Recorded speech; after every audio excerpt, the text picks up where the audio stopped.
right, good morning, everybody. That almost worked. Good morning, everybody. Good morning. Don't you hate it when people do that?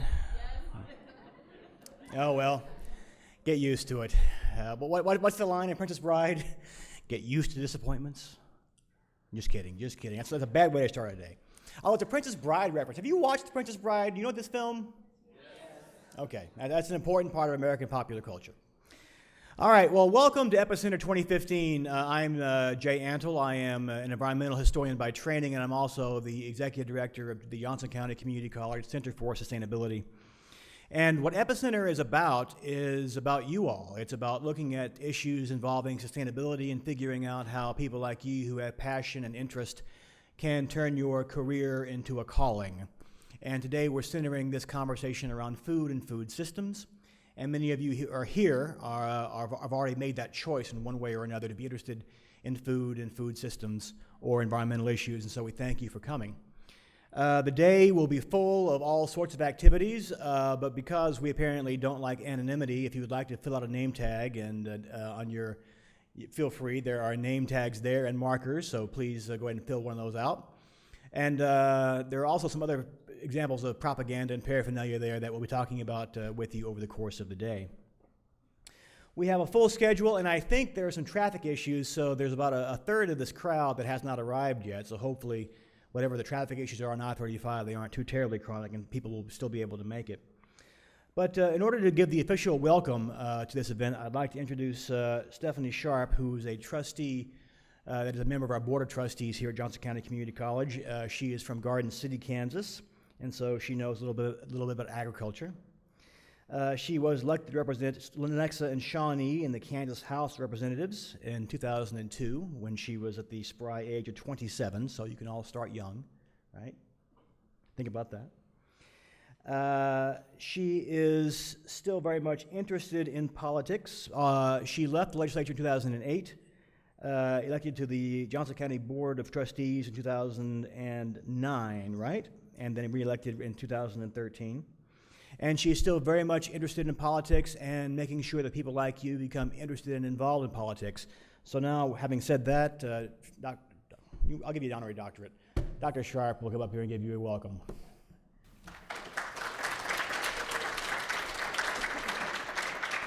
Just don't tell our KU and K-State partners that we're doing doctorates now. We'll get in big trouble.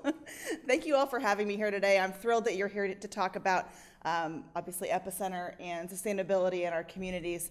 As Dr. Antle mentioned, I am from Western Kansas, and so I grew up in a very agricultural community, but also a mass-produced beef community. So we in my hometown, they slaughter more cattle per day than there are population that live there. So that was back when I was living there. So they do about 20 to 22,000 head a day. I know. And then I went to college and ended up in grad school in Washington, D.C. doing some ag policy and worked on the Southern Dairy Compact, which is a massive dairy agreement among southern states. And so I've always been dabbling in a little bit of ag policy, but mostly on the foreign trade and defense side.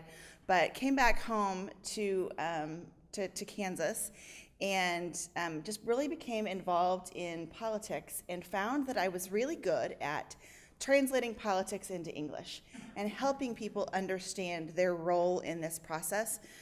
All of you are students and passionate about cooking and agriculture and sustainability, and so part of what I love to do is help you understand why what you do is impacted by what they do in Topeka, and also obviously in DC. I'm a little more involved in the Topeka and Jefferson City side of things now, but the role that you play as students, and how many of you are 18?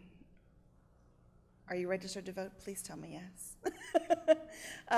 But the role that you play as you grow into an adult, as you take on student loans, obviously those things are governed by the federal government.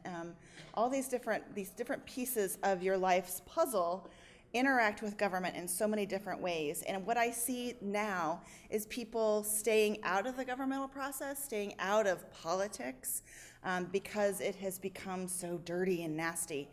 But I want to impress upon you that to think about politics differently, politics should be thought of as public service, not as this nasty thing. And if we stay out of it, look where it's gotten us. You know, as a society, as an environmental industry, look where staying out of the nastiness of politics has gotten us as a society. So take this opportunity, go to https://www.kdor.org, Kansas Department of Revenue, kdor.org/voter registration. Get registered to vote. Obviously do those first couple of steps.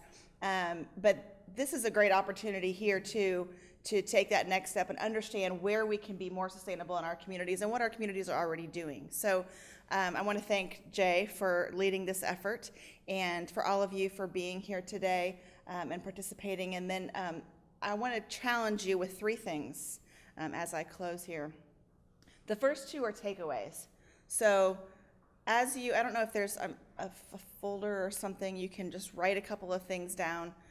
2 takeaways from today. What are 2 key learnings that you're going to remember after your time here today? And then 1 major action item. You probably will have more. That's what I love about conferences, is they kind of open your brain to all these different ideas. But 1 key action item so that you can walk out of here and have a next step, have a next thing that you're going to go out into the world and do. So again, welcome to Johnson County Community College. If I could expound real quick, when I first filed to run for the board, and I started meeting with a handful of people throughout the college, I learned, and it was pretty new at the time, of the sustainability fee. Every credit hour that you have, students volunteered.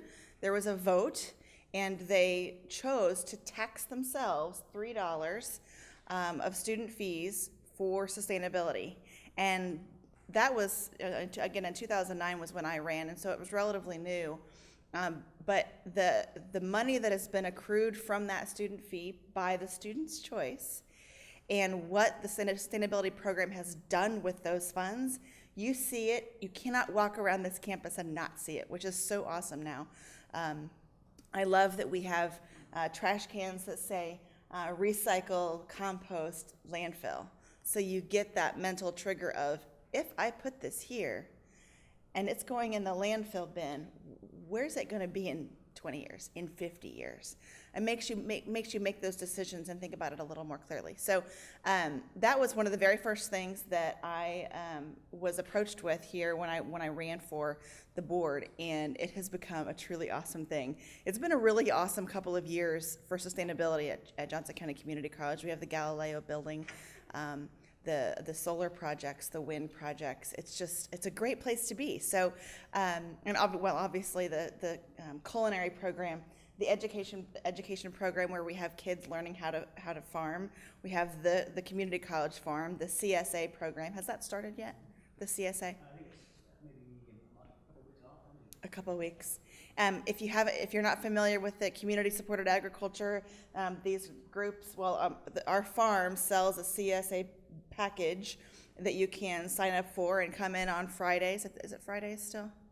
They may change it. Well, it'll be on the website. But you come in and for $25 you get a package of all kinds of good stuff. That's all sustainably grown here on our farms.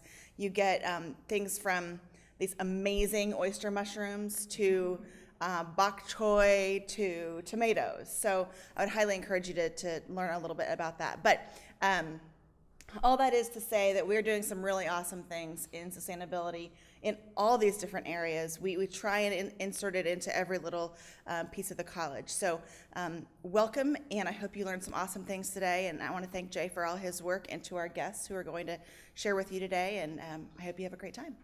Thanks.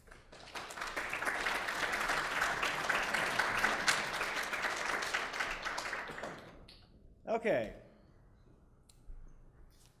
Connect those dots. Obesity and diabetes. Most per capita highway miles in the nation for any urban area. That's what Kansas City has. Fast food chains. The content of kids' meals. After all, who said that kids' meals have to be fried chicken fingers? Apparently somebody ordained that, right? The Federal Farm Bill, the affordability of real food. Connecting those dots is what we're going to be talking about today, and how you all can be part of dealing with all those issues. Because these are all systems. Some systems that work, some systems that don't work, and many systems that don't work well together. So, just like the environment is comprised of multiple interacting systems, so are our lives. And that's really what sustainability is about, making those connections visible and letting you figure out how you can begin to help fiddle with them. So, our first speaker who will talk to us about how he likes to fiddle with them is Chef William Disson, who has come to us all the way from North Carolina. He has an interesting and well-traveled history, which I'm not going to give it all here to you, but graduated from West Virginia University, studying English and French. Who says that languages don't get you somewhere? Then spent time with the Culinary Institute in New York, a variety of very cool apprenticeships, including at the Greenbrier Resort in West Virginia, times in South Carolina, received ultimately a master's degree in hospitality, restaurant, and tourism management from the University of South Carolina. And in Asheville, North Carolina, he is now settled back in Appalachia and opened his renowned Marketplace restaurant, where local foods and regional cuisines are the order of the day. The awards and accolades go on for an entire page. I'm not going to bore you with them, but they're really kind of cool. Perhaps most notably, it certainly sounds impressive, the Fortune Magazine Green Chef of the Year twice. And I don't think of Fortune Magazine as being something that would be supporting sustainability aggressively, so congratulations. So having said all that, we will now hear from William Disson.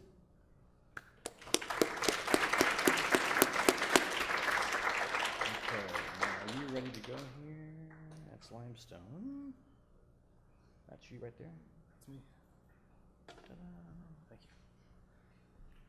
you. Everyone, how's it going this morning? Thanks for coming out.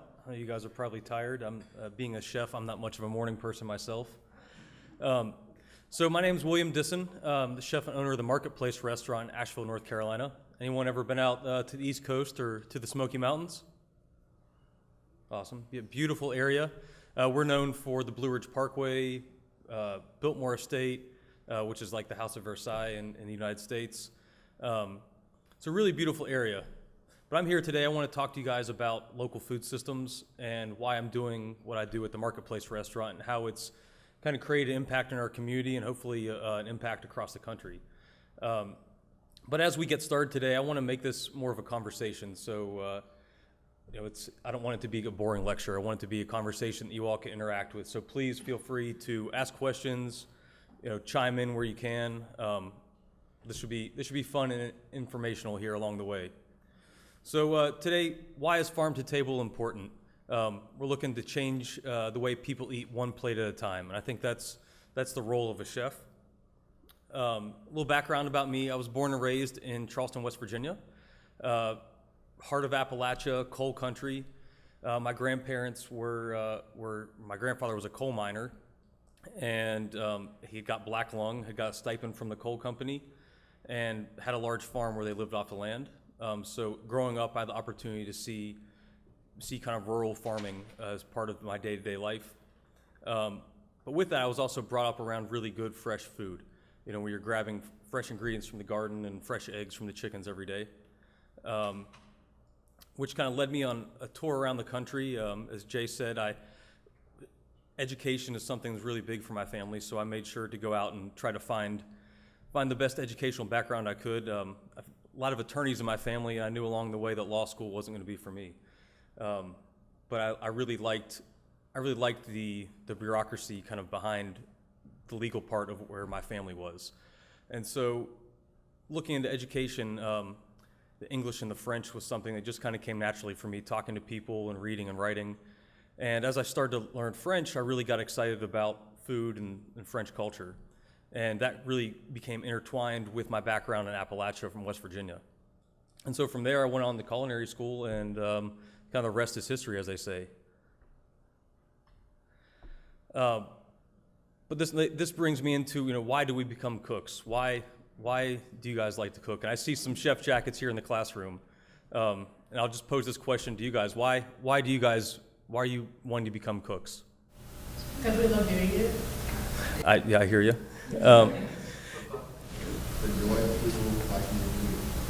Teamwork. And that all those things are true. And I feel like we're also here to nurture people and to nourish people.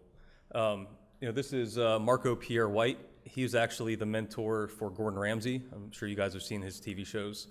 And this is not why I wanted to become a cook, but there's a lot of this also in our industry. And I think there's a lot of media around why people are cooking nowadays, and I think it's great because it's taken our profession from something that used to be a blue-collar position into something that's a little more in the limelight now. But I think it's also our responsibility to realize that the underlying reason why we cook is because we're trying to nourish people, either our families or guests in our restaurants. For me, food is all about a sense of place, and so it's something I talk a lot about with my restaurant. You ask a chef what their style of food is, and I think I say this all the time, and it kind of makes me sick. It's ingredient-driven, seasonal, new American, farm-to-table restaurant, and what does that mean, right? You could interpret that so many different ways. But for me, it's about creating a story. When you guys go out to eat, you're really going on a little mini vacation, even if it's to go to grab some Mexican food at the corner Mexican restaurant, or go grab pizza, or go to a very fine dining restaurant where you're dressed up, suit and tie. You're going on a little mini vacation where you're going out to eat. But it's also about the food you're eating. At least from my perspective as cooking the food, I'm trying to create a sense of place about where the food has come from and the heritage of the people who have been cooking it. From all across the United States, each region, there's a lot of heritage about the food. Here in Kansas, I'm sure you guys hear a lot about barbecue, right? In Appalachia, we hear about barbecue, but a different style of barbecue, and it's not really barbecue. Well, we have to talk after this lecture. But so there's a huge sense of place. I think if we talk about, growing up in West Virginia, my father was from Pittsburgh. And Pittsburgh's a very ethnic city where there's different neighborhoods. There's an Irish neighborhood and a German neighborhood and a Polish neighborhood and an Italian neighborhood. And he would tell stories about going to see his friends in these different neighborhoods and eating these different types of food from the old country. And it said it would almost feel like it would take him back to Europe or take him back to these different places where his friends were from. And I feel like that's, as our country is growing and the food of our country is getting more known, that we are creating more of a sense of place from region to region and how we eat. Things that you guys grew up here eating in the Kansas area versus what I grew up eating in West Virginia, there may be some similarities, but there's also some differences as far as what's comfort food to you guys. Has anyone here ever heard of ramps? A couple people. So in Appalachia in particular, there's a wild ingredient cross between like a wild leek and a wild onion that grows for about 3 weeks in the mountains, and chefs around the country revere them. And to me, I kind of laugh about it because my mom used to tell stories about, how she was in class that someone would stick a ramp in the pencil sharpener and crank it like they would a pencil and just stink up the whole classroom with this funky, garlicky, oniony smell. And she turns her nose up to them, but nowadays they're becoming something, in the culinary world that's becoming revered. And so for me, it does create that little bit of that sense of place. It's an ingredient that you guys may not know here, but for me, I grew up eating since a little kid. This brings us into a little bit about heritage of food and heritage of our culture. As we mentioned, here in Kansas, barbecue is king. I had some burnt ends last night, and honestly, it's something that I've had in North Carolina, but I know they're much more prevalent out here, and it was something that it definitely gave me a little bit of understanding of the people and why things are the way they are here. Burnt ends are typically from beef barbecue, and in North Carolina there's a lot more whole hog and pork barbecue. Heritage ingredients are other things that I've learned a lot about. Heirloom ingredients. Who here knows what an heirloom vegetable is? So what is it? Vegetable that is have a history, like a 50-year history, that the seeds are original. The way you describe it. Yeah, that's exactly right. That heirloom ingredient, heritage style vegetable, it's something that has not been genetically modified. It's been around for, I believe it has to have come from before 1901, and it's a seed that has history beyond that. And so, you go to the grocery store and you get a tomato, and they all look the same. So an heirloom vegetable, they probably have they definitely don't all look the same. There's some differences between them. And just like how we all are the same species, but we all look different from each other. We haven't been genetically modified to all look like the same person. But there's a lot to be said about that because there's a lot of different ingredients from different regions that help speak to about why the region is so culturally diverse. Other things we really work a lot on is food preservation. And I'll touch on this here more in a moment. But I feel like we raise food out of an act of survival, right? We all have to eat. But we also are used to eating tomatoes in the wintertime and strawberries in the wintertime. And if you talk to our grandparents, great-grandparents, that wasn't the case, unless they put things up for the year. Has anyone here ever canned any food? It takes a long time, doesn't it? But in the middle of January, when it's negative 10 degrees outside and snowing sideways, you can open up a can of corn or a can of green beans or a can of tomatoes, and it tastes like a little jar full of sunshine. So that's something that I was really brought up around to learn all about these different things. Sorry for the fuzzy picture, but this is really a picture that speaks a lot to me about my upbringing. This is my mother with my little sister, and that's myself there with the big cheesy grin. And those are my grandparents, and we're shucking beans on the front porch. And this is something that anyone from Appalachia or anyone that's ever spent time on a farm, you've spent time sitting on the front porch, shucking corn, peeling peas, and at the time I used to think, I just want to go out and get the heck out of here. This is, we're sitting way too long. But in retrospect, looking back, it's like that was one of the most amazing experiences of my life. Sitting there shucking beans, eating them, and it was really before my time. I didn't realize the amazing attribute, the amazing opportunity I had to have the opportunity to grow up around a farm. You all here, anyone spent time on a farm? Anyone have grandparents, parents, aunts, uncles that have a farm? Anyone ever sat in the front porch and shucked beans and peas? Yeah, so it definitely is something that, like I said here, they were green before it was trendy. And there is this sense of place through preserving and heritage ingredients. But I was talking to a friend of mine the other day, and we were listening to a Hank Williams Jr. song. I said I had a revelation from Hank Williams Jr., which I don't think he'd say that very often. But he has a song called "A Country Boy Can Survive," and we were joking. We said, that's part of why farm life is so important, is that there's this idea of survival. And really that whole mentality of survival is what my grandparents did.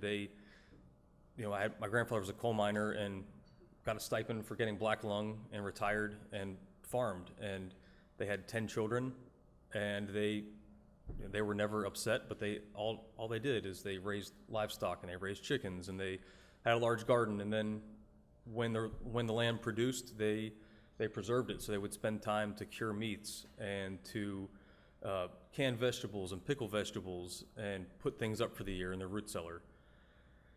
And like I mentioned, for me growing up, I remember going in the root cellar and seeing these dusty cans on the shelf and thinking, oh, it's so gross. Who would eat that stuff? But then as things come full circle, that's what I do all summer long for my restaurant, so that I'm able to have really great, fresh, local food all year long. And through what I've learned from my family and through how I operate my restaurant, I've had so many people tell me, oh, you're so sustainable and you're this green chef, and it's great, and I love to hear that. But at the same time, it's also, I kind of joke about it because I'm just doing what I was taught to do to live off the land. It's an act of survival. It's an act of living locally, and I think it's something that I know in our busy lives that we've all kind of lost. And I like to look back at this picture and every now and again and see how my grandparents lived and reminisce about that and think, you know, there's some amazing ways to think about how we can live a sustainable life, kind of taking a step back and looking back at how farms are important to us. So I've got a short video. There's a gentleman, a little young man named Burke Bear. He did a TED Talk in Asheville, and it was, I got to go see it live, and it was something that, that really kind of opened my eyes up to why I do what I do and why we should all eat locally.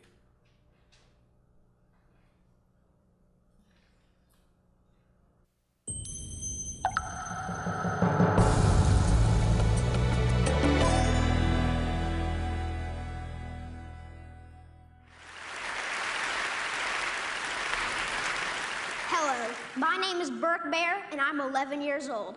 I came here today to talk about what's wrong with our food system. First of all, I would like to say that I'm really amazed at how easily kids are led to believe all the marketing and advertising on TV, at public schools, and pretty much everywhere else you look.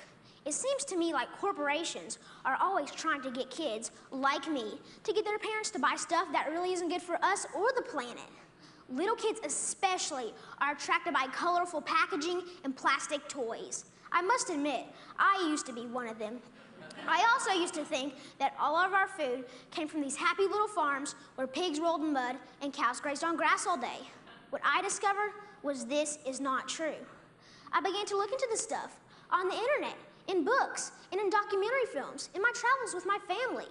I discovered the dark side of the industrialized food system. First, there's genetically engineered seeds and organisms. That is when a seed is manipulated in a laboratory to do something not intended by nature, like taking the DNA of a fish and putting it into the DNA of a tomato. Yuck. Don't get me wrong. I like fish and tomatoes, but this is just creepy. The seeds are then planted, then grown. The food they produce have been proven to cause cancer and other problems in lab animals.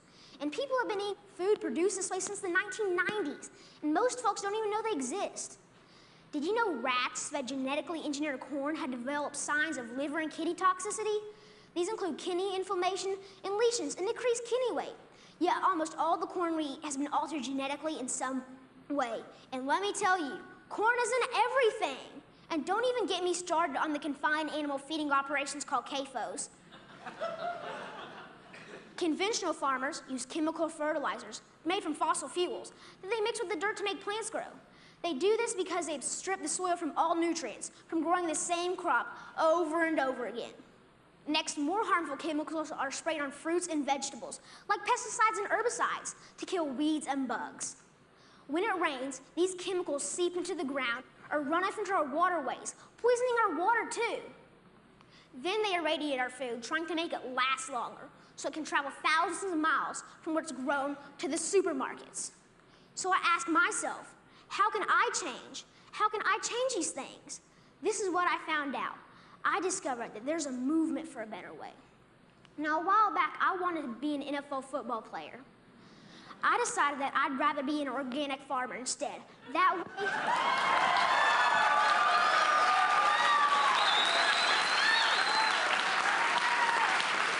Thank you.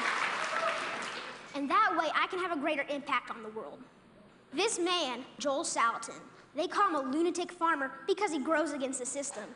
Since I'm homeschooled, I went to go hear him speak one day. This man, this lunatic farmer, doesn't use any pesticides, herbicides, or genetically modified seeds. And so for that, he's called crazy by the system. I want you to know that we can all make a difference by making different choices, by buying our food directly from local farmers or neighbors who we know in real life. Some people say organic or local food is more expensive, but is it really? With all these things I've been learning about the food system, it seems to me that we can either pay the farmer or we can pay the hospital. I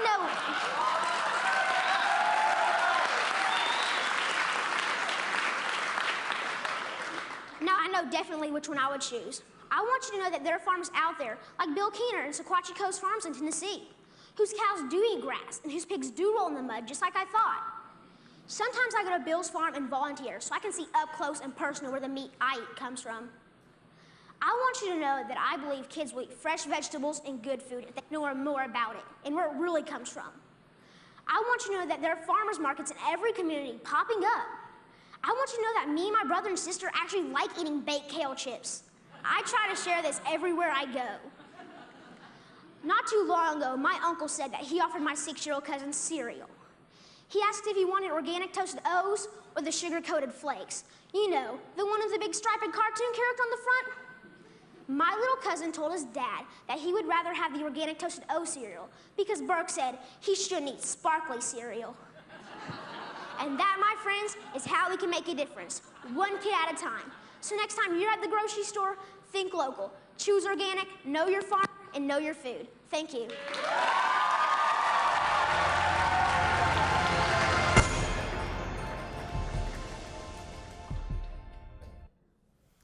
So powerful words from a young man, huh? So how can we create change through food? You know, that's it's definitely something that I think on a daily basis we have to eat every day, right? But if we can think about how we get our food, who we're getting it from, how they're producing it, we can make a big impact on our world. And I think, like I said, very powerful words from a very young man.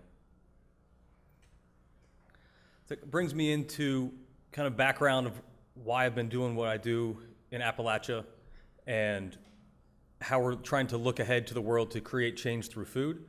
But food policy is something I've kind of, through all my travels and the things I've done, food policy is something I've learned to start talking a lot about. And I've worked with a few organizations and had the opportunity to do some lobbying to Congress in DC to talk to them and talk to the people that make change in our country and across the world about why it's important to really look at these different food systems and have a better understanding of our society and how we eat. I've been working with the James Beard Foundation and an organization they have called the Chefs Action Network, and they've really taken chefs and said, hey, you know, you have power in your voice and power in how you feed people. You're bringing people into your restaurant, and you have the opportunity to showcase what you're doing. You know, for a while I was very, very, very taken back and didn't want to really tell people about all the things we're doing. So I thought, you know, I just want to be cooking good food, and I want people to enjoy my food because it tastes good. But I started having people say, you know, there's not many people making these choices that you're making. They're not sourcing locally. They're not making sure their seafood's coming from the right place. And they're not operating their business sustainably. And so I started thinking about it. I said, well, you know, I had the opportunity to go speak to Congress a couple times about the Farm Bill and about federal fisheries and about GMO labeling. And it's very, very kind of trepidatious to do it at first, but when I had the chance to actually sit down with our congressmen and women, our senators, and talk to them about it, something for me, it's very empowering. You know, we're paying them, right? And so to actually sit down and speak about food policy and to try to help make some change in the Farm Bill and make some change to how we're sourcing ingredients for our grocery stores and for our restaurants, that's a very powerful thing to do. It's something that I think that we should all have a realization too, that we get our food the way we get it because of the Farm Bill and because of, you know, how our government sets up our systems, it sets up our economy. And it's something I'm not completely learned in. It's because it's a huge economic conversation, but it's something that we definitely need to have a better understanding of, because it's not just going to a farmer's stand and getting farm fresh ingredients for your house. You know, this whole supply chain issue is something that has become really, really just kind of awful. And for me, it's been really great to have the opportunity to go speak with our senators about saying, hey, how can we make some change? How can you have a better look at local food systems and how this is going to have a better impact on our economy? I've also had the opportunity to work with the Monterey Bay Aquarium and their Seafood Watch program. And, you know, here in Kansas, right, there's not many oceans around. You know, even in Asheville, I'm about 4.5 hours away from the ocean, but people still like fish. You know, you guys go out to eat, you have shrimp, you have crab. It has to get here somehow. It has to be sourced from the right people. If you look on the tables, there's a card. You guys see this? This is the Seafood Watch card. And so on the back side, you'll see 3 panels. There's a green, a yellow, and a red. And so it's set up like a stoplight. And so what the Seafood Watch does is they work with the National Oceanic and Atmospheric Administration to help create regulations based on federal fisheries. So, certain areas, fish are getting over-harvested. I know, being 4.5 hours from the coast, you'd think I'd get most of my seafood from North and South Carolina coast. But that fishery is really messed up. I remember when I first started cooking, let's say, 15 plus years ago, I'd order a grouper for the restaurant. It would come in like this big. And if I just said, hey, I need 30 pounds of grouper, I would get this one giant fish. Now I order 30 pounds of grouper and they come in, I get multiple ones that are about this big. And like I said, I'm not a scientist, but what that's telling me is that, we're over harvesting, we're overfishing certain populations. And that has a dramatic impact, even here in Kansas on our ecosystem. And it's something I've really, I love seafood. I want my children to be able to eat seafood, and I want, generations down the road to be able to have it. And so, having understanding even for something that's not really within our grasp because it's not in our periphery, it's also something to have have a really good view on how we're getting our ingredients. So at the restaurant, we're one of about 40 restaurants in the country that's a partner with the Monterey Bay Aquarium and their Seafood Watch. So we've made a pledge to only serve and sell sustainable seafood. So we only use seafood that comes off the best choice or this good alternative list. Definitely something to think about too if you're out shopping, or going to a restaurant, just to take a second, ask, hey, I'm in Kansas, but I want to eat this seafood. Where is it coming from? Because if it's coming from the wrong places, it really could have a detrimental impact on our environment. So why is policy important? For me as a business owner, it's very important because I pay a lot of taxes every year. And through that, I make decisions every day on how I operate the business, through writing my menu, through how I employ my staff, and that has ramifications through taxes. And to me, it's become important to be able to get my voice out there and let people know that I want local food and that I want to have good business practices and I want good human resource opportunities for my employees to have a well-rounded business. And also, something I've learned, I'm not the kind of person who wants to get up and give a stump speech, but I've learned that, it does take a village. It takes a lot of people that are interested in local food to get out there and to voice their opinion and let our politicians know that this is what we want. Because if we don't, they're going to do what they want, and we're not going to get the products we want and the local food we want at the end of the day. So why locally grown? Know your farmer, know your food. I saw a few hands raised earlier about people who said they had farmers in their family. Who here has been to a farm? That's pretty awesome. Anyone here had the opportunity to harvest food right out of the ground? And has anyone here done that and eaten something fresh right out of the ground? And what do you think? Tastes like candy, right? And so that's at my restaurant in the marketplace. That's really the mantra behind why we do it, because that fresh food is so good. It tastes good. And as a chef, I found that I'm trying to simplify the way I cook. I want to have food that is fresher, and so I have to do less to it to get it on the plate, because it's going to be better for you at the end of the day. To the right there, it's my buddy Evan Chender. He has a small farm. He calls himself the culinary gardener because he used to be a chef, and he used to work at Blue Hill at Stone Barn, which is renowned chef Dan Barber's restaurant and farm up in New York.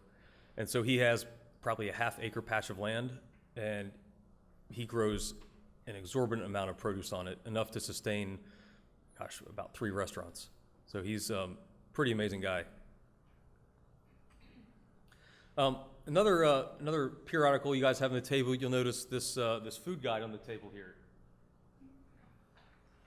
So this is an organization I work with. It's called the Appalachian Sustainable Agriculture Project, and the acronym ASAP. That's by no mistake.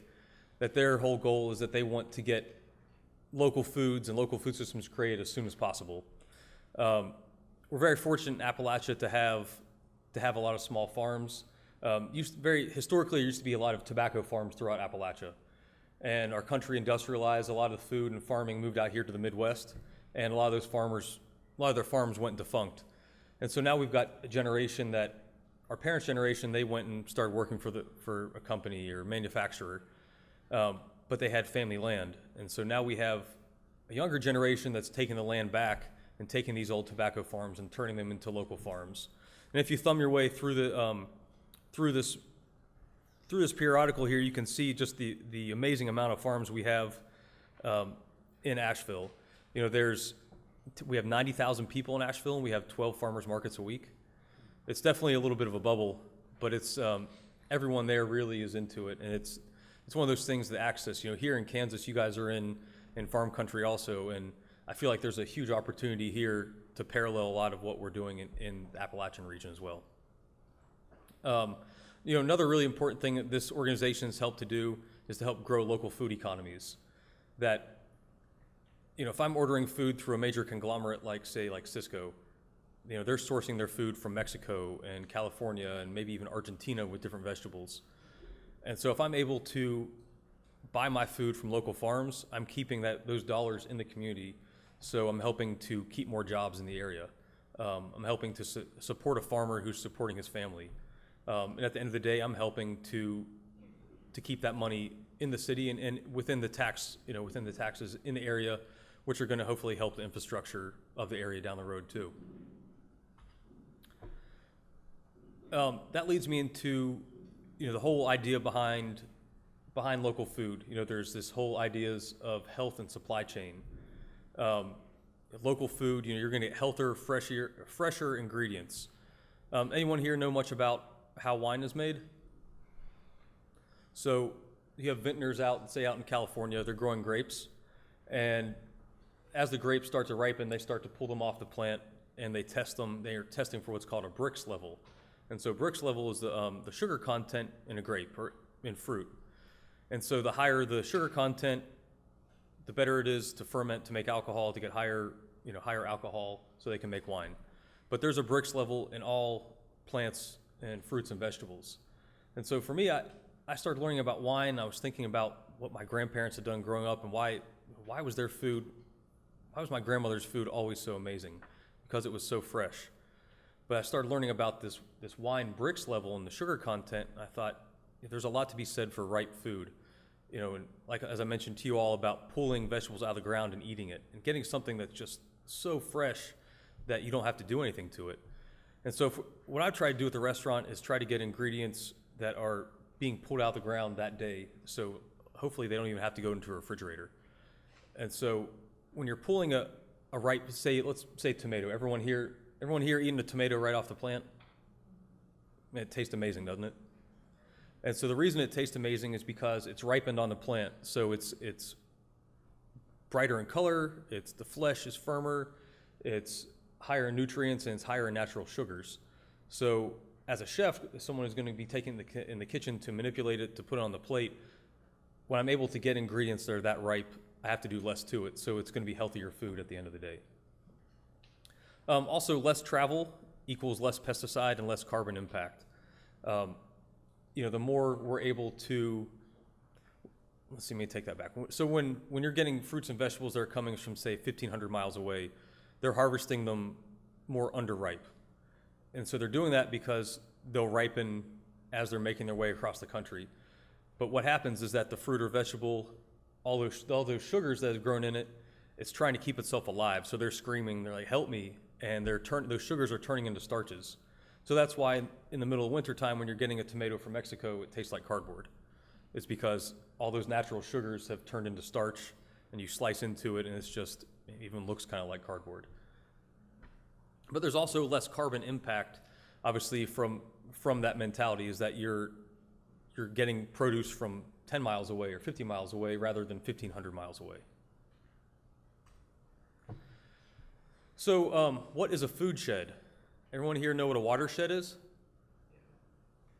Right, so it's the drainage area and the flow area of where water makes its way down to a river, to a lake, stream, and then onto the ocean. But there's a parallel called a food shed. That's a geographic region that produces food for that region. Describes the food flow of the region. And from where food is produced, place where it's consumed, the land it grows on, the route it takes to travel to get distributed, and the markets it goes through to get to the table.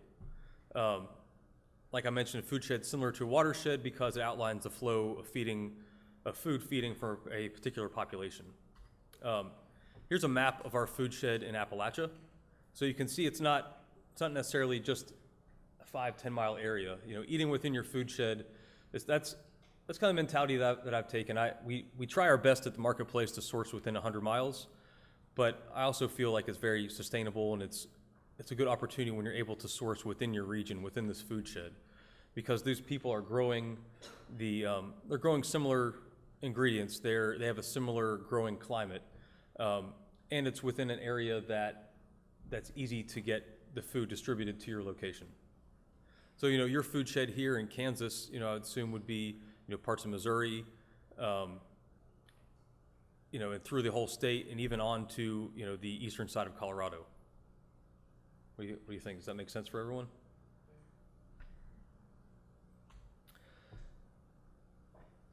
And so, eating within a local food shed was once the only way in which families gained access to food. You know, I was talking a lot about my grandparents, but if we think back historically, you know, eating locally was just what people did. It wasn't because it was the cool, trendy thing to do. It was because if you didn't eat. You know, you grew your own food, or you got food from markets from within your community. People ate food that was in season, and while it was in season, they preserved it so they could eat throughout the year. Really, a lot of the only items that they sourced from out of the region were spices and salt and things like that, which are actually help to preserve food. You know, really, growing food is something that our families had done really up to our parents' generation. I feel like it's kind of, as our food system industrialized, it's gone back. We kind of got away from growing that, and now we're getting back into it again. And I feel like it's something I'm trying to do to help make a shift back, and that's part of the story that I'm trying to tell, is to get people excited about eating again and growing their own food again.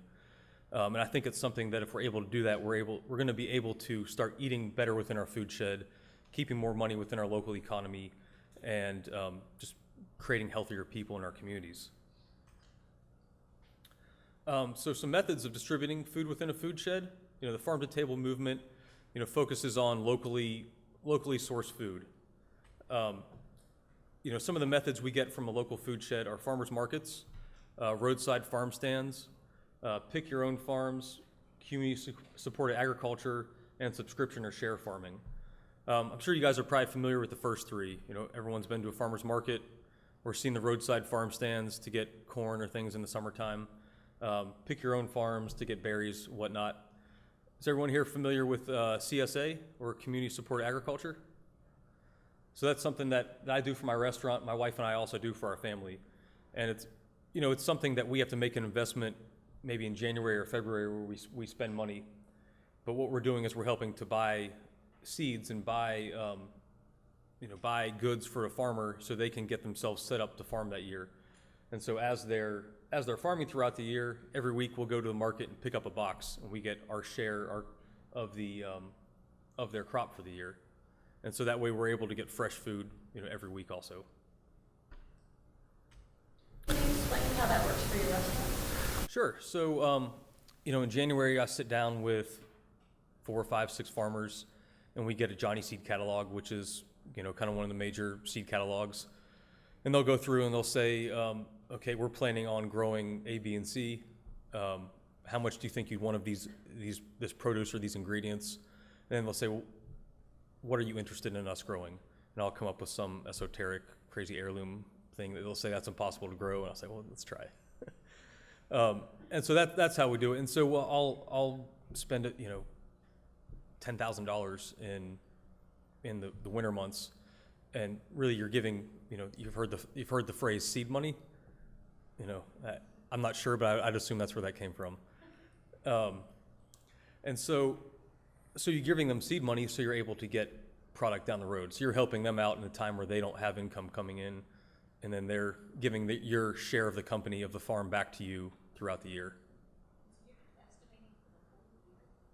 Well, it's not, we don't do that 100%. I do that for, maybe 15% of what we get. Then the rest of it, I go to the tailgate markets and farmers markets weekly to pick things up. And then I also have farmers that they send out weekly email blasts and say, hey, we have these ingredients available. But it's a way for me, I actually am able to get even deeper discount in the food by getting CSAs for the restaurant. So if I spend $10,000 in January, if I were to buy that in season, it would probably cost $20,000. So food sheds and sustainability. Buying local reduces the amount of energy used in transport of foods, as well as greenhouse gas emissions. You can see here, agricultural production alone contributes to 14% of greenhouse gas emissions. That's a lot. The food system's contribution of greenhouse gases contributes to the global issue of climate change. So for me, this is something that really hits home. My wife works for NOAA and works in climate change science. And so it's something I've really pushed on having a better understanding of where I'm getting my food from, because of this whole idea of greenhouse gas emissions, that if we're able to get our food closer to home, hopefully that's going to help make the world a better place and hopefully cut back on climate change. More attention to detail is being placed on climate change and greenhouse gases and how our food distribution system is being worked out. And that's really why I wanted to talk to you guys today about food sheds, is that I think understanding your region and the area in which you can get your food, I feel like if we can all start to make a shift into this food shed mindset, we're really going to be able to create a more sustainable region, a more sustainable world. The 100-mile diet. So that's something we try to live by at my restaurant, The Marketplace. We're fortunate that we have all these great farms that you can read about in this food guide here so close by, and a lot of people don't. But I spend a lot of time on my phone talking to farmers, making relationships so that we can get really great local produce within 100 miles, get money back into the local economy, and get really great food into our guests' hands and mouths. Food miles are a measure of how far food travels from the farm and where it's procured and produced. You see this note here, food on average travels about 1,500 miles before it gets to a plate. That's a long way. That's definitely not 100 miles away. I don't know about you, but 1,500 miles doesn't sound very fresh. So sale of locally grown food, it can really pave the way for a reduction of food miles and increase in agricultural sustainability across the board. So I know we have some chefs, some burgeoning chefs in the room, and people, foodies and people who love food, but there's a lot of power in the voice of a chef. You're more than just someone who's a cook and you're in the back cooking the kitchen and slaving away. We work on a daily basis to feed people. We're invested into feeding our communities, and it should be our mission to make great choices about how we feed people, about knowing where our food comes from and knowing what we're going to put on our plate. Something I tell my cooks a lot, I said, would you feed that to your mother? And they kind of look at you and laugh, and I'm like, no, really, would you give that to your mom? And to me, that kind of hits home. It's like, would you rather take your mom to fast food, or would you rather cook her a really nice meal for her birthday? Right, so like being invested in how we feed people, I really feel like that's our mission. As chefs, we can choose local, we can choose sustainable ingredients, we can make sure to keep our purchases within the community, and through that we're able to create a really viable food shed. And it's something that as a bigger picture, it seems like, well, that's not that hard to do, but it's something that it takes a lot more time. But once you get vested into that local food system, the dividends are gonna be huge. The amount of people you're gonna create great meals for, healthy meals, and the farms that you're gonna help keep alive and keep the money in your community, you're gonna end up creating something that is just really a beautiful thing. Sustainable food is fresh, high quality ingredient procured from people who care about food and how it's grown. So we can all make a difference. If we just think one plate at a time, we'll be able to change the world. Well, guys, I appreciate you all taking the time to listen today. Any questions I can answer for you?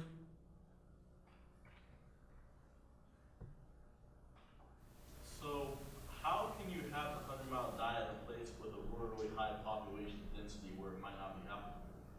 Well, the Hudson River Valley outside New York is a really great example. So, you've got one of the most highly populated regions in the world, and there's farms just outside of there, and they're doing a really great job to get produce and farmers markets into the city. How do you feel about genetically modified organisms as a food source? As a food source, well, I'm not a scientist, but something that I've done a lot of work on is trying to at least get the labeling changed. In the United States, we don't label GMOs. 92% of the other countries around the planet have regulations where they have to have labeling on the products. So for instance, if it said corn on the back on the packaging, it would have to say GMO corn. As far as my thought about it, I would rather get local organic produce, but there's some argument for the other side too. So something I'm not a scientist, but I know how I want to feed my family. 80% of the food in the United States has been estimated to have been touched at some point by science as well as by nature. So, by labeling our GMOs, wouldn't that mean that basically everything we buy would end up being labeled? As far as mass-produced food, yes. If you're going to a farmer's market, they're probably not going to be labeling at a farmer's market. But I think it's also knowing your food and knowing your farmer. For me, that's how I'm able to get around that issue, because I'm able to know the seeds that I'm buying from my farmer and that they're putting into the ground and how they're growing it.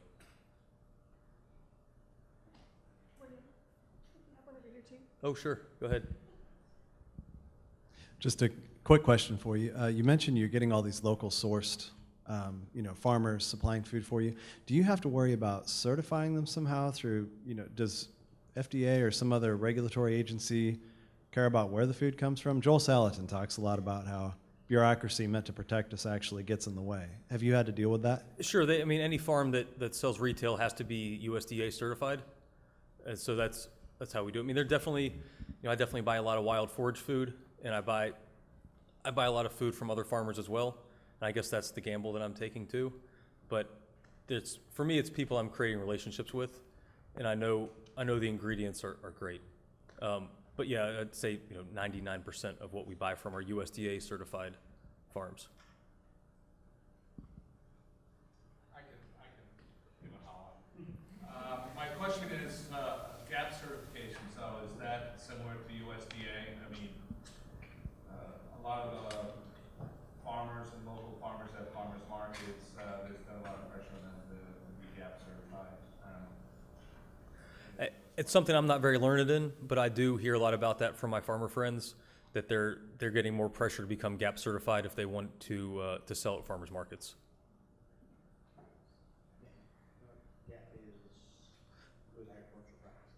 Right. So, do you want me to expand on that? If you don't mind. Sure. So, the GAP certification is something that I feel like really goes hand in hand with local foods. That these are people, if they're GAP certified, that they are making sure that they are having good agricultural practices and that they are raising their food sustainably in the right way. Making it safe. And a lot of it too is that they're cutting back on the chemicals they're using. And for me, that's part of the reason, really one of the main reasons that I'm sourcing locally is because my farmers are able to grow their produce until it gets ripe. And so they're not having to harvest it young and then gas it and use different pesticides. And if they have a crop failure, then they till that into the soil and keep their fingers crossed for the next year. And that's a tough thing. It'd be very easy for an organic farmer to just go and then spray pesticides and keep their crops going. But I guess it's a bigger picture of understanding how you want to feed people and how you want to nurture people.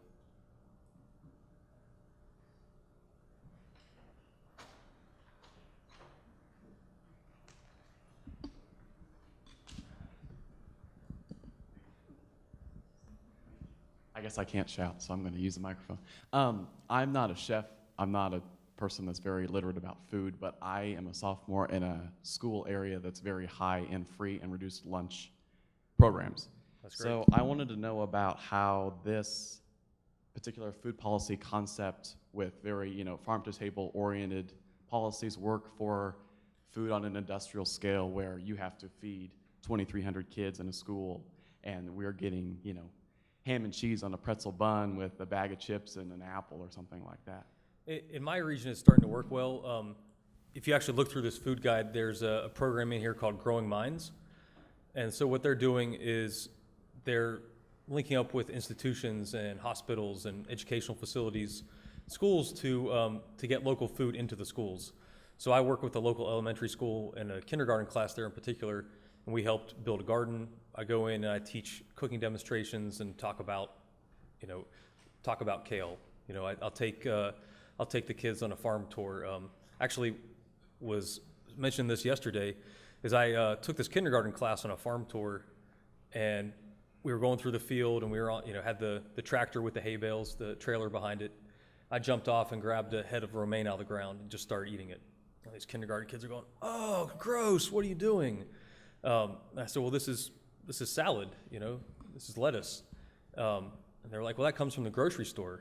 It's like, this is where it comes from, and you could see the light bulbs going off above all their heads. And so having programs like that, I feel like is really important. I know the schools within my region, they are doing a really great job.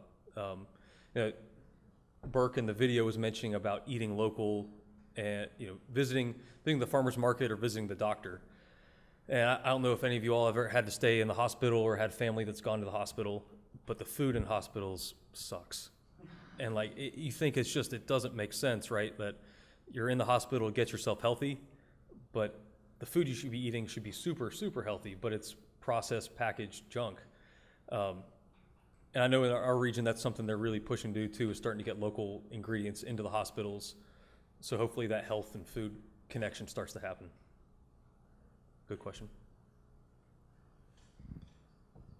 How does the affordability of locally grown food compare with the affordability of the processed junk that you put in?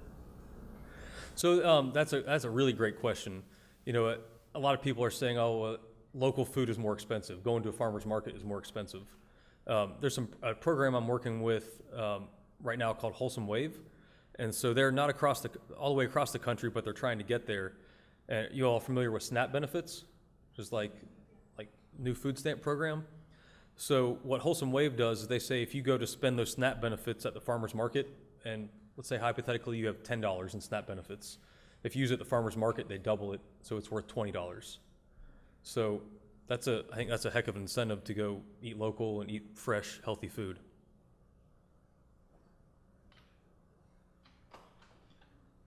Any other questions?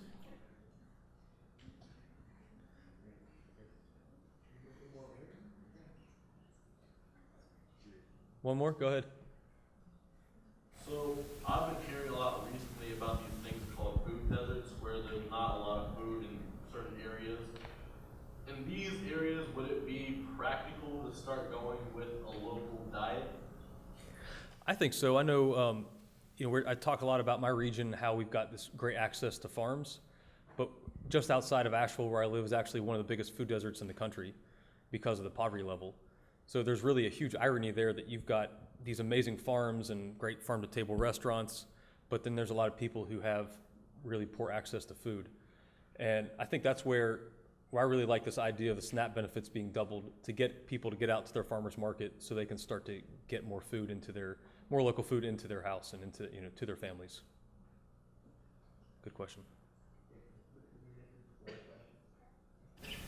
You said the area that you have your restaurant in is kind of special in that there's lots of local foods and people are educated and know what they're doing. But how do you go to a place and start a restaurant that doesn't have that? And use your philosophy and make the restaurant a success? I think there's a lot of research and development. You know, I actually got approached recently about going to Denver to help open a restaurant out there. And I think the same thing there is just the due diligence of going out and meeting the farmers and getting to know people and just trying to figure out the whole pro forma of, you know, how much of X produce do I need to be able to produce these dishes, and how many farmers is it going to take to do that? And then how do you get your clientele? And how do you get your clientele? If they're not educated in local food and Well, that's tough too. You know, when I started out with my restaurant, we promoted local food, but we weren't really preaching it. And it was just good food, putting good food on the table. And unfortunately, probably about 75% of the people that come to my restaurant, they aren't coming there because it's local sourced and sustainable. They're coming there because the food is good. But I hope that, like I mentioned in my presentation, that one plate at a time, through one customer at a time, that they come in and eat and they go, why is this food so good? And we can tell our story about this local food, this great healthy food, this fresh food. This is why it tastes better. I want to thank Johnson County Community College for having me. This has been great, and I'll be around today, so if anyone has any other questions, please feel free to come find me. Thanks again.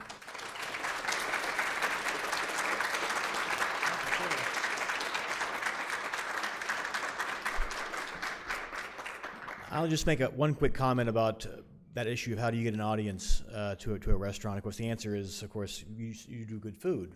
But for me, when I realized just how much I'd been deprived because of growing up in an industrial food system, when I finally made it over to Italy. And the transformative experience for me was actually sitting in what I'm sure was a quite mediocre pizzeria in Sicily next to the cruise ship dock. So I'm sure it was pretty, low end for Sicily. And I had just a ball of mozzarella cheese. And I thought I knew what mozzarella cheese tasted like. And then I ate that. And I tasted grass, and I tasted a place, and I tasted something besides just salt and texture. And at which point I exclaimed a word that I can't say to you all here, and just sort of realized that it was time to start doing something about that to make sure that food becomes the sensual experience that that's really supposed to be. And that's how you get people hooked, right? You remind them of what the sensual experience in terms of what food's really supposed to be. All right, so again, Chef Disson will be around for the entire day, and let's see, I think we start up again at 10:20, so you have a chance to stretch your legs, go to the bathroom, get a drink, although you can't bring it back in here, and we'll see you at 10:20. Of course, there are some great things already happening in the Kansas City region in terms of local foods, and many of you are aware of some of those things. The work done by Catherine Kelly and Cultivate KC. We'll hear from Broadmoor Academy a bit later. We'll hear from local chefs like Rick Martin. The Kansas City Food Circle is doing great work in trying to connect growers with markets. And as I'm thinking about that, I actually have some local food guides from the Kansas City Food Circle that I'll put up here in the front for you to pick up if you want after the break. That's very equivalent to the kind of guide that Chef Disson passed out about what's happening in Appalachia. So now we're going to be turning then to what's sort of happening in this area. And I think our next presenter is going to be talking about how does one not just put local foods into restaurants, but also we'll talk about experiences in the grocery store realm, both good, bad, and surreal. And it gives me special pleasure to introduce Ryan Wing because Ryan worked on the staff here at Johnson County Community College for a couple of years. And part of one of the sort of assignments that he was able to more or less get for himself because he helped write a grant that we got as a college was to send some of our hospitality management students out into local restaurants and do essentially sustainability assessments and help those restaurants try to green their operations. And in the process, that gave Ryan a really good sense as to what was and what wasn't working in terms of local foods in the Kansas City area, which led him then to work with a chef here at Johnson County Community College, Aaron Prater, to develop what they see as an alternative model of getting local foods out into the community, which is where the concept of the sundry comes from.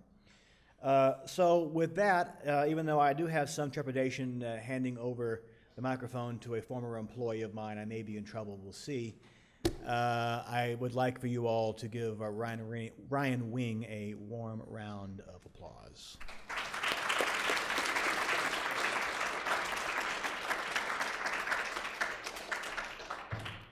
You'll be happy to know I don't plan on turning this into a roast of you, but the thought did cross my mind.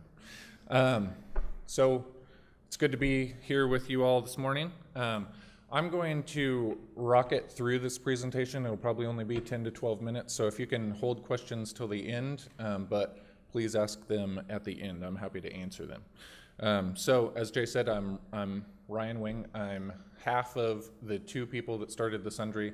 The other half is a chef who is also still an assistant professor here at the college. So he is teaching in the Culinary Academy right over here as we speak. He runs the food side, I sort of run the business side. So a little bit of background about me. I graduated from high school just south of Lincoln, Nebraska, which if you know anything about Lincoln, this is the only building that matters in that city. I then went back out to where I was born in the Bay Area in California, and I attended audio engineering school. I graduated and worked in a studio in Oakland, California, and then again in Seattle, Washington, and decided that I didn't want so Oakland, Seattle, decided I didn't want to do that anymore and came out here to attend school at KU. And if you know anything about Lawrence, this is the only building that matters there. And so while I was at KU, I did an internship back out in the Bay Area with a group called the Silicon Valley Leadership Group, which unites business and government to achieve a bunch of goals on health and sustainability and energy, and it kind of runs the gamut. I then went to Hong Kong and studied abroad for a semester and studied sustainability efforts within Hong Kong and China itself, which was fascinating. Came back to KU, graduated, much to my father's delight over there. I also met my wife Amanda while at KU. And then I worked here because Jay was crazy enough to hire me.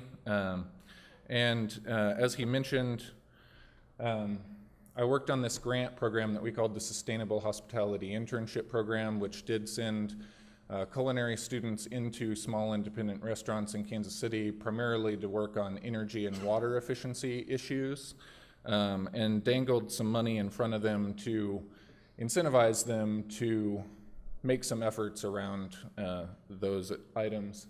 And so we ended up working with 10 restaurants total with 8 different interns over about a year and a half. These are some of the restaurants that we worked with. And so as Jay kind of alluded to, while working with these restaurants, one of the things that Aaron, who is the chef that helped me start the Sundry, and I noticed is several of these places source locally, but several of them also are $30 a plate, $50 a plate, and that's not really everyday food. I mean, maybe it is for some of you, and if so, props. That's not my everyday food. And so that was one issue that we were sort of struck by. And then the other was just access in general. Farmers markets are awesome when they're open, but they're open 4 hours a day for 1 or maybe 2 days a week. And so we decided that we wanted to do something about that, and we wanted to do it in a way that would take sustainability to that next level within a food service operation. Because I don't know if you all are familiar, but per square foot, restaurants are one of the most energy intensive operations in the entire US. So, and they're also responsible for a tremendous amount of our waste stream. So we wanted to do something about that. So we set out, we designed a business plan, and we wanted to attack 4 main problems. One is accessibility, and that's the farmers market, limited amount of time available, the affordability piece. So we really wanted to dispel that notion that local food has to be this elite, expensive thing, because it really doesn't. Scale. Local food has started to get a lot of attention, and farmers markets were a great place to start. CSAs were a great place to start. But if local food is going to compete with big national, worldwide food vendors, we've got to start achieving some sort of scale while preserving the values that local food espouses. And scope as well. We felt like local food has primarily been focused on in like the vegetable, local produce sort of aspect, but there's also a lot of neat artisan products being made locally here in Kansas City, and that we felt like we could take to the next level as well. And so the result of that is the Sundry. And so we are at 1706 Baltimore in the Crossroads just south of downtown Kansas City. We looked for neighborhoods that didn't have many existing grocery options. So between the Crossroads and downtown, there is one grocery store. It's Cosentino's. You have to park in a parking garage above it and walk down and then haul your groceries back up. And so not a whole lot of people are real excited about that option, but it does exist. And so we wanted to serve an underserved neighborhood and find a neighborhood that would embrace the values that are associated with local food. So when you go inside, this is what the Sundry looks like. To address the scale and the scope aspect, our business plan combines a grocery store and a restaurant effectively into one thing. And so much of what is on the shelves is sourced locally, and anything that we can find a local option for, that's the first product that we choose. If we can't find something locally, we look for something organic instead. And what we always tell people is if there is something on the shelf that is not made locally, that's a business opportunity, and we would love to talk to you about making that locally. And so we have the market side, which tries to have a full line of grocery staples, and then again, as locally sourced as possible. And then we have the kitchen side. So you order at the counter. Right now we serve breakfast and lunch on weekdays and brunch all day on the weekends, but we'll probably be adding dinner service on in a month or so. And so the idea is the kitchen uses a lot of the same ingredients that are sold in the market to make local dishes. So the two sort of play off one another, and it allows us to buy local food in a little bigger scale than we otherwise would, and help a lot of producers that are just getting started or were small before to achieve some additional scale. So we have a very talented employee on staff named Kim Foster who drew us this big chalkboard wall inside. So we list every local vendor that we use on there. So that's what it looks like at this point. So you can see a lot of these local vendors we source from one by one by one by one and reorder from them about weekly or bi-weekly. So it's a lot of work. It's very clear why large grocery stores do not do it this way, but we think there's value in it, and it's something that's really set us apart. On the sustainability side, we have a 14.1 kilowatt solar system on our roof. We have 2 levels of roof, so any available area we covered in solar. So our whole kitchen is electric. These are induction cooktops, so it actually cooks with magnets. It induces heat into the pot itself, so the pot becomes the burner. These burners never get hot, they're just a magnet. And they're extremely energy efficient. We can put 2 inches of water in a pot about that big, and we can boil it in about 45 seconds with these things. So they get extremely hot and are very powerful. We only have recycling and compost service to the building. We do not have trash service. We do not produce any trash ourselves other than latex gloves, which we're required by law to use and have.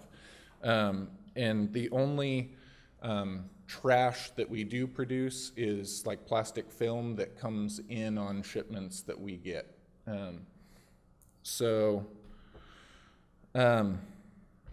This is really just a pretty background to talk about something that is difficult, but starting the Sundry was not easy for a lot of reasons.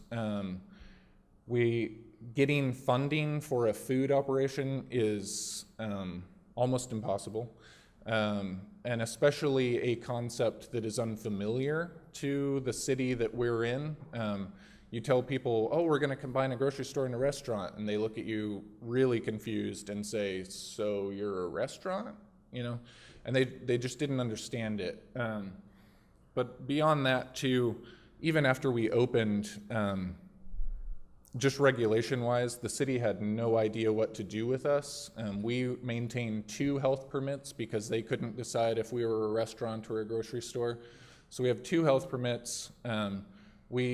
It took 8.5 months to get our liquor license, which is supposed to take 90 days or less.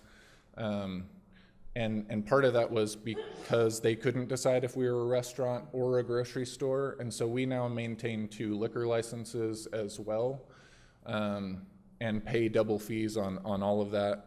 And so there's a lot of things that, you know, whether you guys are crazy enough to start a food operation in your future or anything else in sustainability, because I can even say that just from being on staff here, nothing in sustainability is easy, and there will be a lot of opposition to what you're trying to do.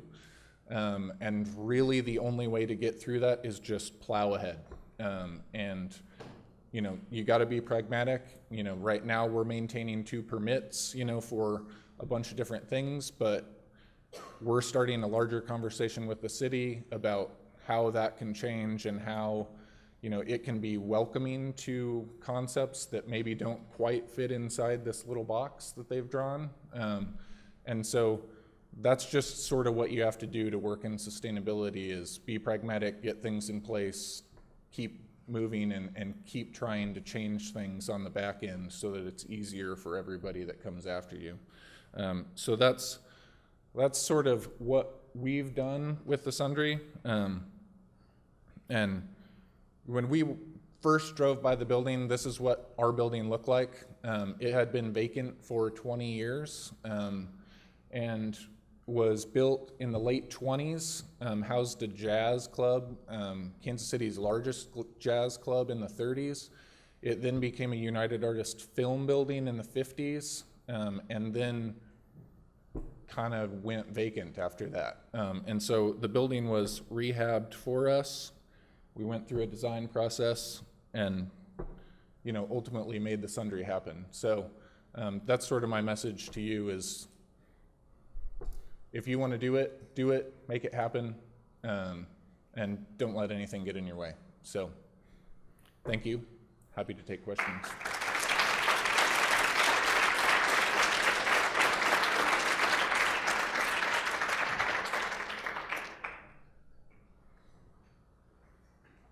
Yeah. What exactly do you mean by sustainability? With regard to like how we run it, or Yeah, like you were talking about how you run it, like where your food comes from. What do you mean by sustainability? Well, a lot of things. With the slides that I showed, I was specifically talking about how the operations of the sundry happen. So we went through a lot of things to make sure that the sundry is energy efficient. The energy that we are using is offset by solar power, so we've got some renewable energy. We don't throw things away, we only recycle or compost. So really the overarching theme there is just make sure that what we do has a little impact on the outside world, so we're not polluting, and we are running something that operates with how natural systems operate, and so we're not trying to do something counter to how the world actually works. And you know, with that, part of the sustainability is sourcing locally so that we're not shipping in food from Argentina or Mexico. We're getting it from local farmers who pick it the day that we get it or the day before we get it, so it's extremely fresh, and it doesn't travel, you know, 5,000 miles to get to us. So it's sort of that overarching theme. Does that answer your question? Yeah. Okay. Yeah. You discussed affordability. Mm-hmm. So how affordable is it really in comparison to a price chopper or a high? I have a lot of customers come in and express sort of amazement of how affordable it is, that our prices at this point are pretty much right in line with like a price chopper for most things. And as far as the menu in the kitchen goes, the most expensive thing on the lunch menu is $10.50. That's a chicken fried steak served with mashed potatoes and Brussels sprouts. So we can make it pretty affordable, and part of the way that we do that is we bring in whole hogs at a time and butcher them down so that we use the whole animal. And when we buy the whole animal, we can buy it for less, but we can also help the farmer out in that way, because rather than just selling pork chops or something like that from the pig, we buy the whole pig from them, so they don't have to worry about any weight that's not sold. We do the same with beef, and so that's how we're able to make the affordability happen, is by higher quantities at a time. Yep. You said that the laws were really not convenient for starting a food store. What are you doing to make those better for people that are thinking about starting up something like this under? So we've had several conversations with politicians and lawmakers within the city itself, and the Jackson County level as well. We've had a conversation with our city councilwoman. We met the mayor the other day. We're setting up an appointment to talk with him. We've talked with, there's a few offices that are set up within Kansas City, Missouri that are supposed to be liaisons between business and the government. Unfortunately, they don't have a whole lot of power at this point, so while they're sympathetic, they can't really do a whole lot. So that's why we've sort of gone the councilwoman and mayor route. The mayor is trying to make Kansas City the most entrepreneurial city in America. You may have heard that goal, and so I'll be perfectly honest with you. When that goal first came out, I had myself a really good laugh, and I was like, good luck. I've lived in Silicon Valley, no way. And what's happened in the 3 or 4 years since has been amazing. And now I can see that it's possible, you know, we could get there. And so that's the conversation that we want to have with him, is your goal could happen, but not when things that don't fit inside, you know, literally the form says check one box. Are you a restaurant, grocery store, or retail store? And we say, yes, you know, and so those, you know, it's simple things. You know, I don't think it's a big, huge change, but it's just adapting how those things work so that they're welcoming to new and different things when they come along. I think in a smaller way, we're in the same boat that Uber's in right now, where the city's kind of going, oh, this is new and different, and I'm not quite sure what to do with this at that point. So it's that same conversation of just how to be welcoming, and what we've always stressed throughout this whole thing is we don't want to be unregulated, we don't want to be unsafe, none of that. We want regulation in place, but we don't want regulation to prevent us from operating, in a way that's feasible and efficient, really. So, yeah. Do you manage your own compost, or do you have a service? We send it to Missouri Organic, so they pick up 3 times a week from us, and the delivery driver is one of our best customers. He loves us, gets a cinnamon roll or biscuits and gravy or something when he comes and picks up in the morning. So it's been a really good relationship so far. Yep. Yep. Is your meat all organic or hormone? All of our meat is GMO-free, hormone-free, antibiotic-free. So that's, at this point we had turkey over the Thanksgiving time frame and into about January, and then we sort of exhausted the local supply of it. And right now we regularly bring in chicken, pork, and beef. All of those qualities apply to all of those. Our pork comes from a farm right now called Happy Hog Haven. Our beef comes from Barham Family Farms, and our chickens come from David's Pasture. We're debating switching pork suppliers right now, but same thing would apply to those, though. Yep. So your meats are frozen?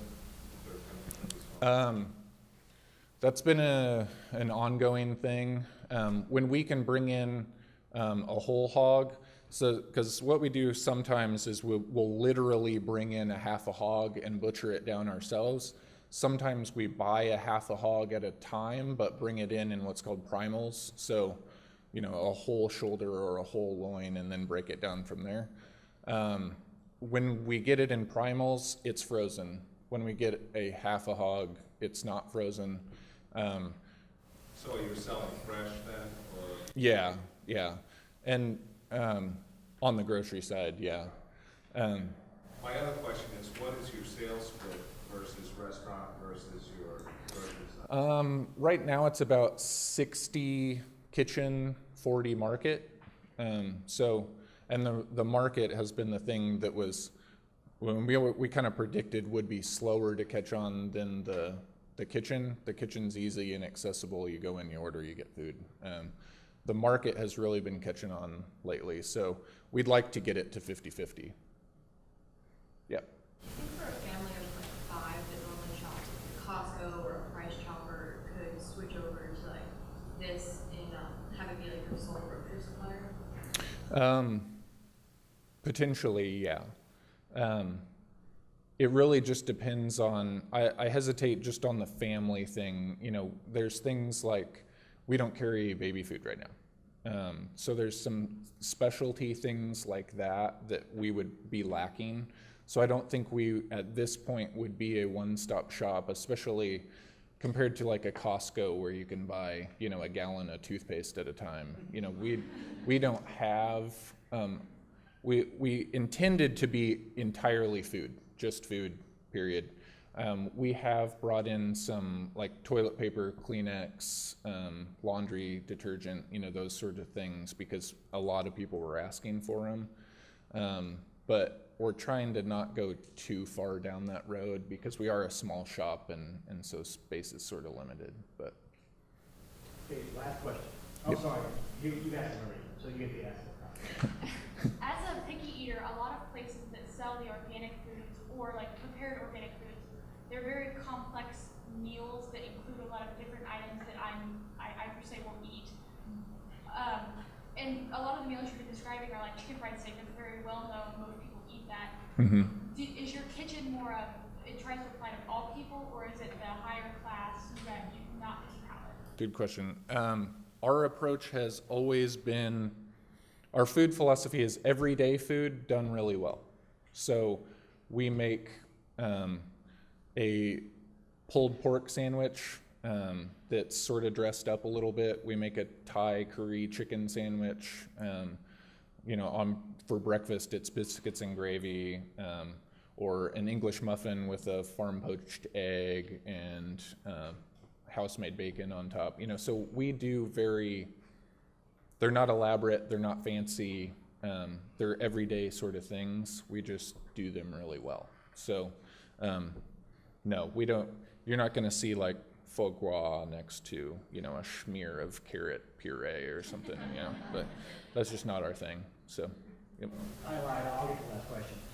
But related to that one though, because you and I talked about how you, educating people about trying new things, right? And this goes back to the question about, that I went to the ship, this is about how do you get people to eat this stuff? Because I've been in there and I've seen some heirloom varieties of potatoes and I've seen before. So how's that philosophy working out for you all? You start people off with biscuit gravy and you show them other things. How's that working out? Really well, actually. It is a process though. So we run classes too, and education has to be a component of starting something like this. We hired employees specifically that have a pretty good amount of food knowledge, and then trained them on the stuff that we have, and so they can work with customers to identify things that they may like or tell them about a new thing. But we have also had quite a few people, even on the kitchen side, say, I hate Brussels sprouts, but I love your Brussels sprouts. Why is that? You know, and they're just sort of confused. And so that's been kind of nice too, and a lot of it is they tried Brussels sprouts that came out of a can one time when they were 10 years old, and were like, nope, I don't like Brussels sprouts, you know, and then they have fresh, locally grown Brussels sprouts that are roasted, you know, with a little salt and pepper, and they're like, oh my gosh, this is not like that canned thing, you know? And so it's sort of that ongoing thing of, you know, convincing, and I will say, like, sort of related to your question, we don't do fancy things, but we'll sometimes throw an ingredient into something that people kind of raise their eyebrow at, like pickled raisins. You know, they'll be like, oh, I've never had that. But then once they try it, they like it. So it's just, but it's on something normal, you know, it's on a sandwich. And so it's approachable and accessible. So, I don't know, ongoing education, always important, so. Thank you. My name is Christy Howell. I work here at Johnson County in the Center for Sustainability, and it has been my great pleasure to help pull together the speakers and events for the day. In fact, she's the person who made this all happen. Let's give her a round of No.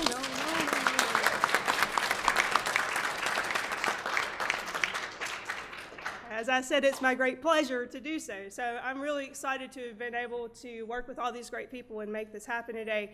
I'm even more excited to introduce Bob Brassard and just. It's all right. It's good. Bless you. I have that effect on sorry. Gosh, you can cut that part. Bob Brassard and Justin Hoffman from Broadmoor Bistro. I have to tell this story. So I'm new to the area. I moved here. We ended up in an apartment not very far from the Overland Park Farmers Market.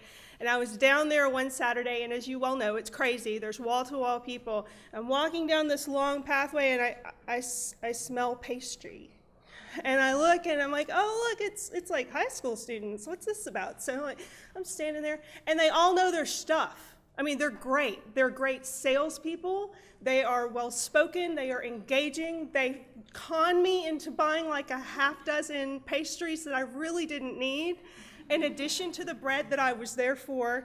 And they did it every Saturday until farmers market closed. So these people are great at what they do, and their product is absolutely phenomenal. So Bob and Justin were kind enough to bring us over for a tour. We chatted with them, and They're here to talk a little bit about what Broadmoor Bistro does. I'm not going to give it away in their intro, but please give it up for Bob and Justin and students from Broadmoor Bistro.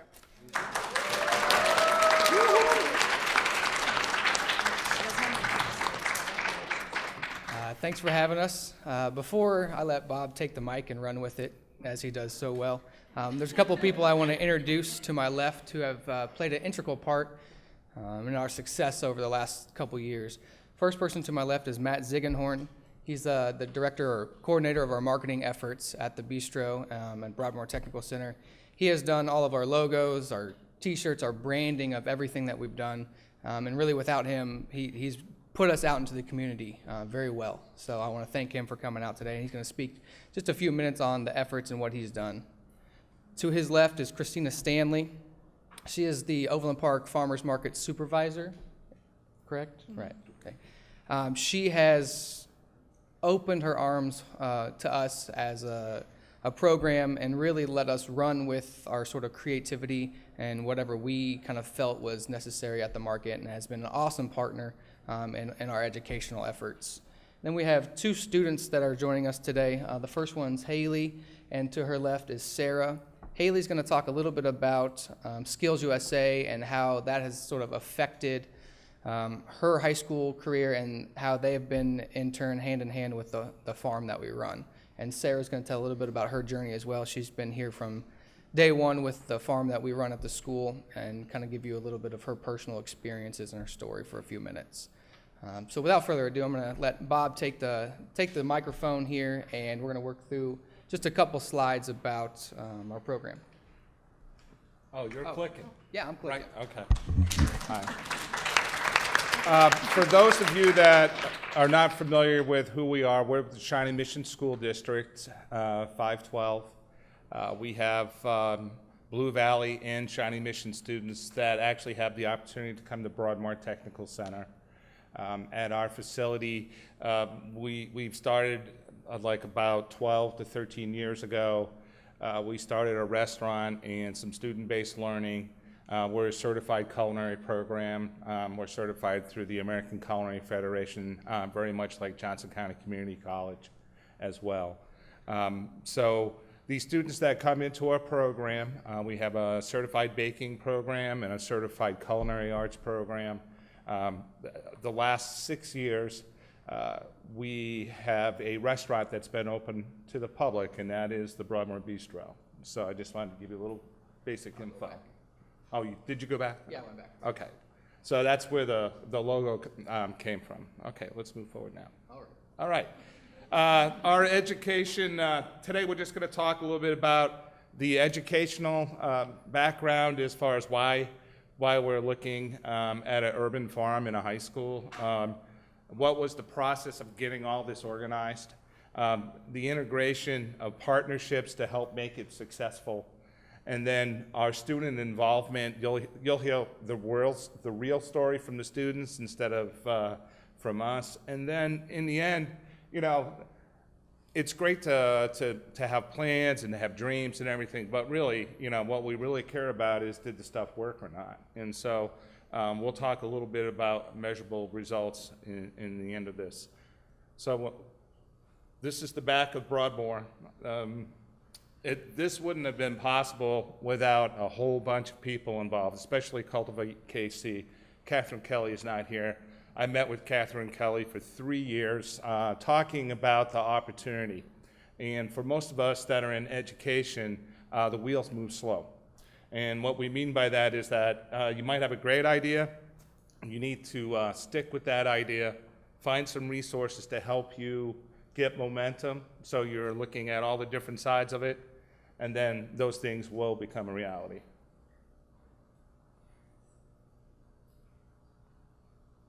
When we looked at the educational rationale, we were looking at our curriculum. And one of the things about culinary arts and commercial baking, as we heard from William, the first keynote, he said that there's the whole idea of farm to plate, and that chefs nowadays are more conscious about sustainability as far as the types of fish and the types of vegetables and the types of food that they're using in their restaurant. And so our planning committee, our advisory board, which is made up of mostly James Beard chefs within our community, have a lot of input and a lot of vision. And so we sit and we listen, we hear and we speak, and we push back ideas back and forth to see what is feasible. So that's the growing seed that we planted. The ACF, the American Culinary Federation, which is also the certifying body here at Johnson County Community College, they're the ones that have actually put a segment into the curriculum. Now it's mandatory now that we're teaching some aspect of sustainability and going green. And so there's a lot of different definitions of what that means to different schools. And one of the things that I talked to Justin about that I really wanted to make sure that when we were looking at doing sustainability and we're going to be doing this farm, that I didn't want to have raised beds. And the reason why I didn't want to have a raised bed was that I wanted for someone to walk into our garden and see a 100-foot row of crazy vegetables growing all over the place, going crazy. And raised beds are great, but they don't really depict how food is really grown. And food is grown in rows. And so that was one of the things that we definitely wanted to put in and set it up. So when we were looking at this seed to harvest education, we were talking to Catherine Kelly about this vision about having rows and having a farm. And the district was really scared of that four-letter word farm. So we were looking at what other opportunities we might have. So we had two rationale plans. One was to have raised beds and have 22 raised beds. The other one was to have a farm outside. And what has transpired in the Shawnee Mission School District is that we had our superintendent retire, and there has been a new superintendent that has come in with new vision. And so we hit it at the right time because one administration wanted us, the outgoing administration wanted us to have beds. The incoming administration, they wanted us to have rows. And so thank God for the rows, so that's why we have a basic farm, but we have 20 100-foot rows that we plant in and that things are going on. So the purpose of that was to show students where food comes from, but also to show them healthy eating and to learn some sensory learning from the food that we have. Which we found, I think, through talking with our students, that several of them really had no idea about what fresh food was. I mean, their idea of fresh food was from the grocery store, not picking a carrot out of the ground or not even knowing that you had to dig up potatoes when you harvested them. So we knew that there was a need for this type of education, especially in our culinary education, which is kind of where this crazy picture came from. So how we started out, we started Food Inc., the movie. I don't know if most of you are familiar with that movie.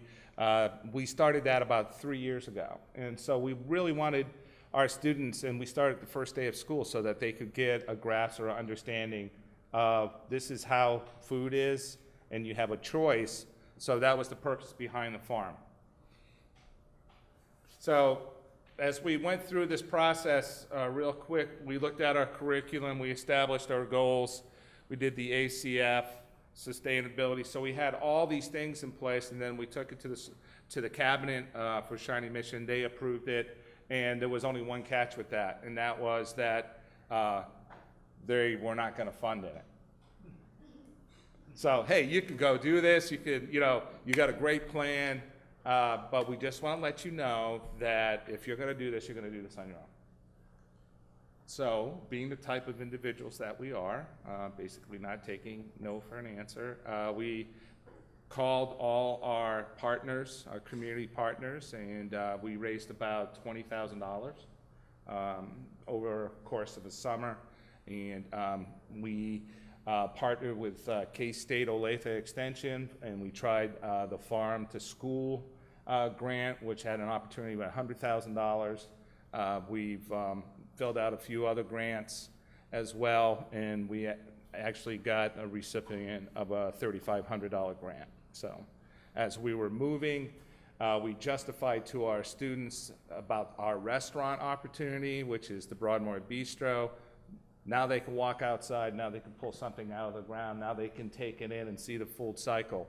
See, a seed has so much power in education. It is like the ultimate learning book, because you have that seed, you put it, someone needs to grow it.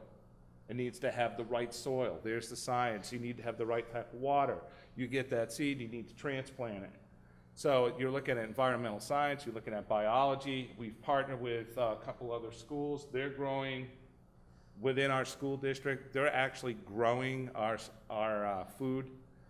And then we're going away from that application. So the program, the proposal, and the approval, we had that all set. The funding, Skills USA, they gave us the first $300 to buy seeds.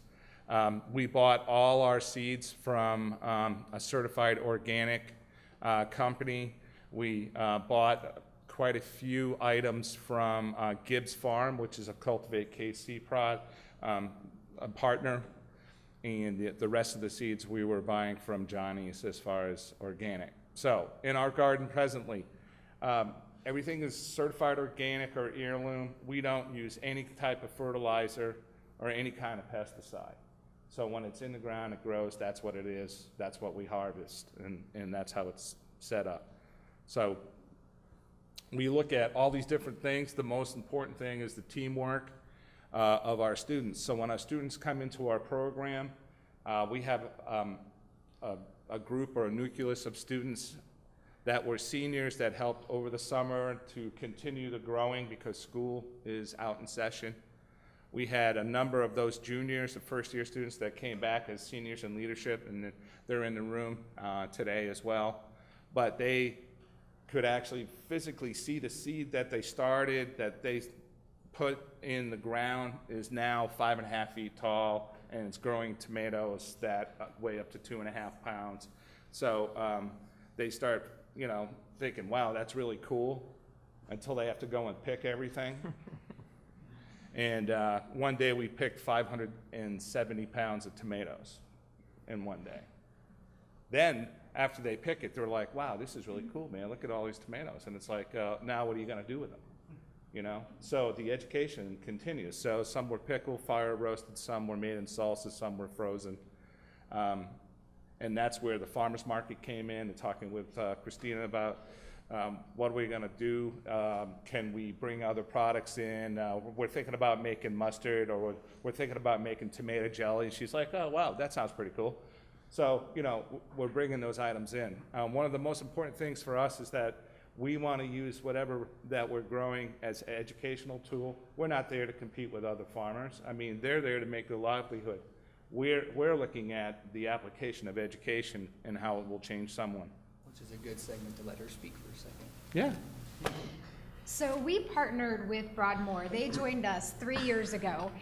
And when they first started, it was basically just baked goods.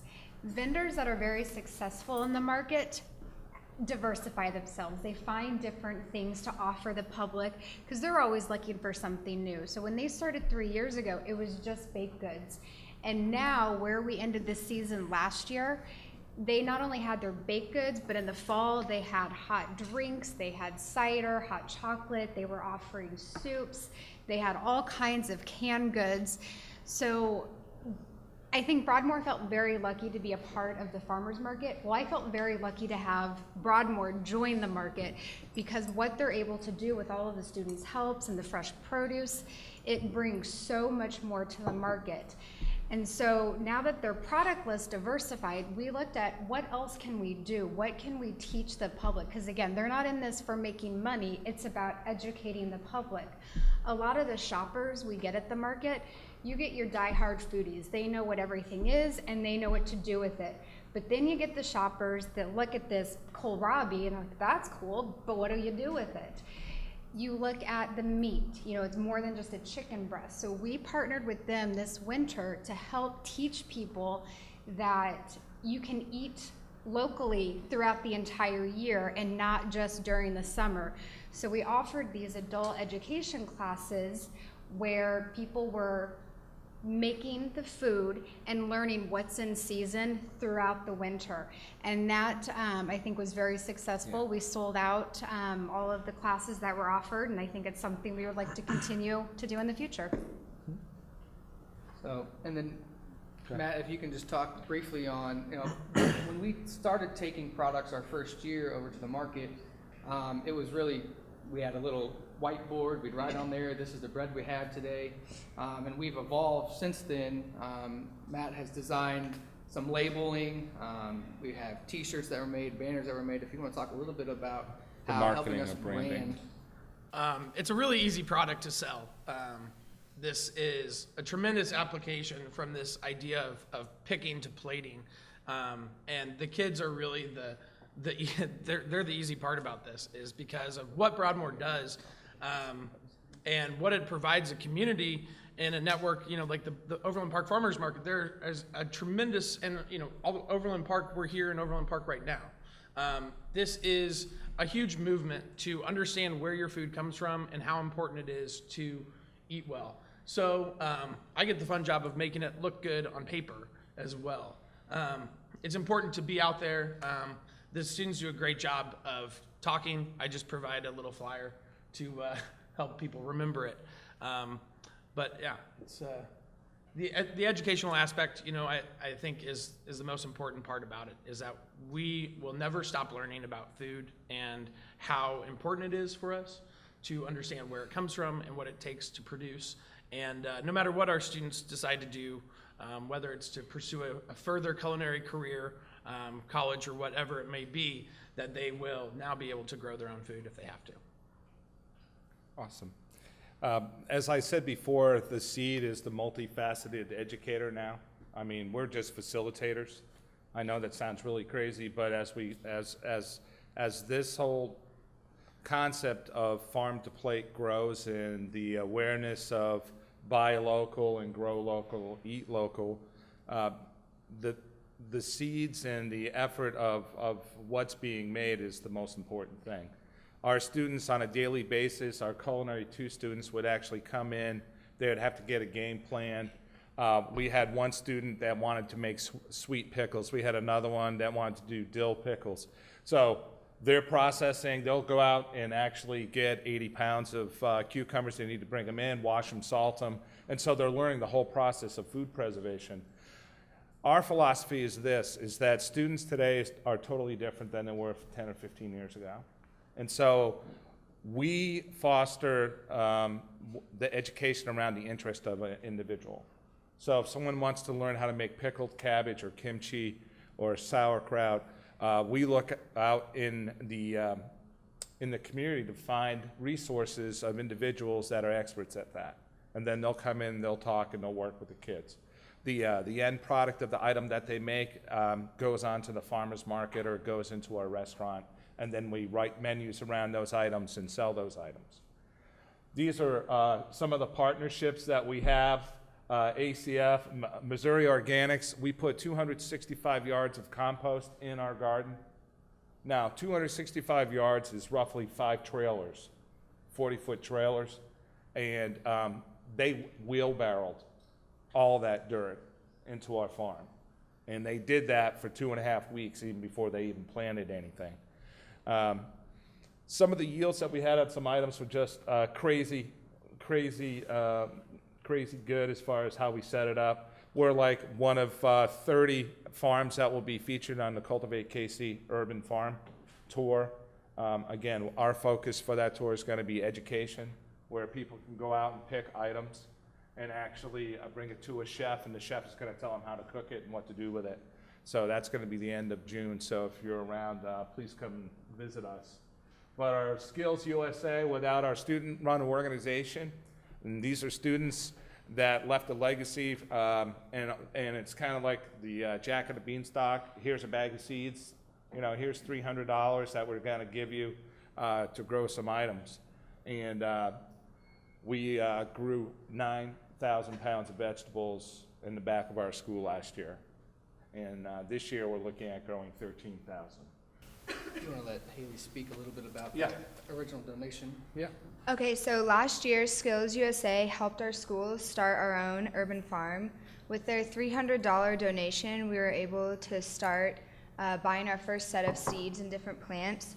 Throughout the use of our urban farm, our chefs have been able to start educating us between the relationship from farm to table. So as a student, we were taught how to plant the seeds, harvest the produce, clean the produce, and then we were able to see the produce be donated to different restaurants across the community. And one of the restaurants that we have partnered with is Hula Hands. And what has been cool about this is, as students, we have seen the whole process of the seeds being grown and being turned into fresh produce. And now we can go to restaurants such as Hula Hands and buy a meal and know that this is where the fresh produce came from, this is how it tastes, and you can tell the difference in taste versus different types of produce that has been bought from across the country. So through our urban farm and our partnerships with different restaurants, our school has been able to achieve its vision on growing local education about sustainability and the benefits of buying local products.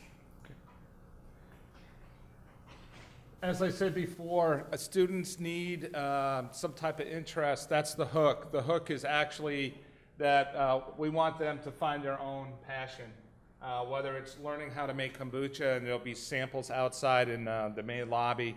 Some of our students learn how to make fermented tea. We're looking at different applications for healthy eating and consumption. The reward for the student is that actually they get a life skill and they can take that with them wherever they go.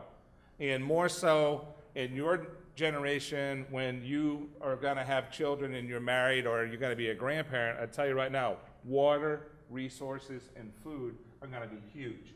They're going to be a huge concern. And so having this understanding about food and where it comes from now is probably one of the best things that can happen. They saved the tomato seeds, and they thought we were crazy and we were laying them out on cloths. And this year they planted those seeds and they saw that the effort from the original tomato plant that they bought, now we have a second generation tomato plant, which is awesome.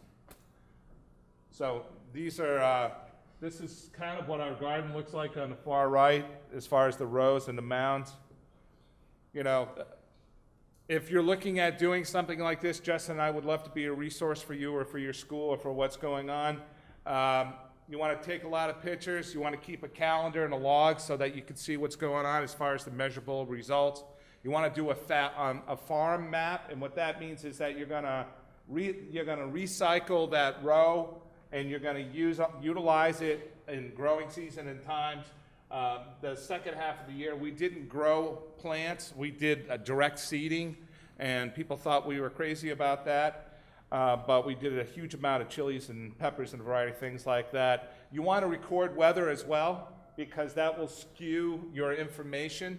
And you can utilize all this information for grant writing. And there's a lot of money out there from farm to plate from the U.S. government. So we just want to kind of keep Sarah, that. if you want to just say just a couple of things really quick about the process of going through all this. Okay. So like it was said before, we harvested over 9,000 pounds of produce. That was in our first year alone. That's just 1 year. We took our tomatoes, we made tomato paste, we made roasted tomatoes, we made tomato jam, ketchup. So with all that, we can use it directly now, and then we can have some for later out of growing season. We can put it into our into our kitchen in our restaurant, and then we can give our customers fresh produce. And so these are just some of the pictures down the right-hand corner in the center of the student creations in our restaurant. On the left bottom-hand corner, all of the pickled and processed items that we've actually been selling at the farmers market as well. And you need to take into consideration this is someone who's 14, 15 to 18 at the very, very most that are planning and growing this and harvesting this. So that's what it looks like now. I'd like to take the opportunity to invite all of you to come visit us at our restaurant and come try our food, because it is pretty remarkable what these kids can put together for a meal. We do a dinner service every Wednesday night during the school year, so check back with us next fall. Any questions? You guys have any questions about what we do or how we do it? No? No questions. Yeah. How do students get involved in your program? That's an excellent question. They actually have,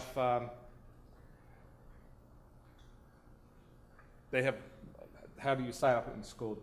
What's Okay, the- so through enrollment cards through Yeah, enrollment. SMSD, it's listed. I didn't personally know about Broadmoor or what it had to offer me at all. And I guess Justin and Bob, they came to SMSD schools and they talked about it.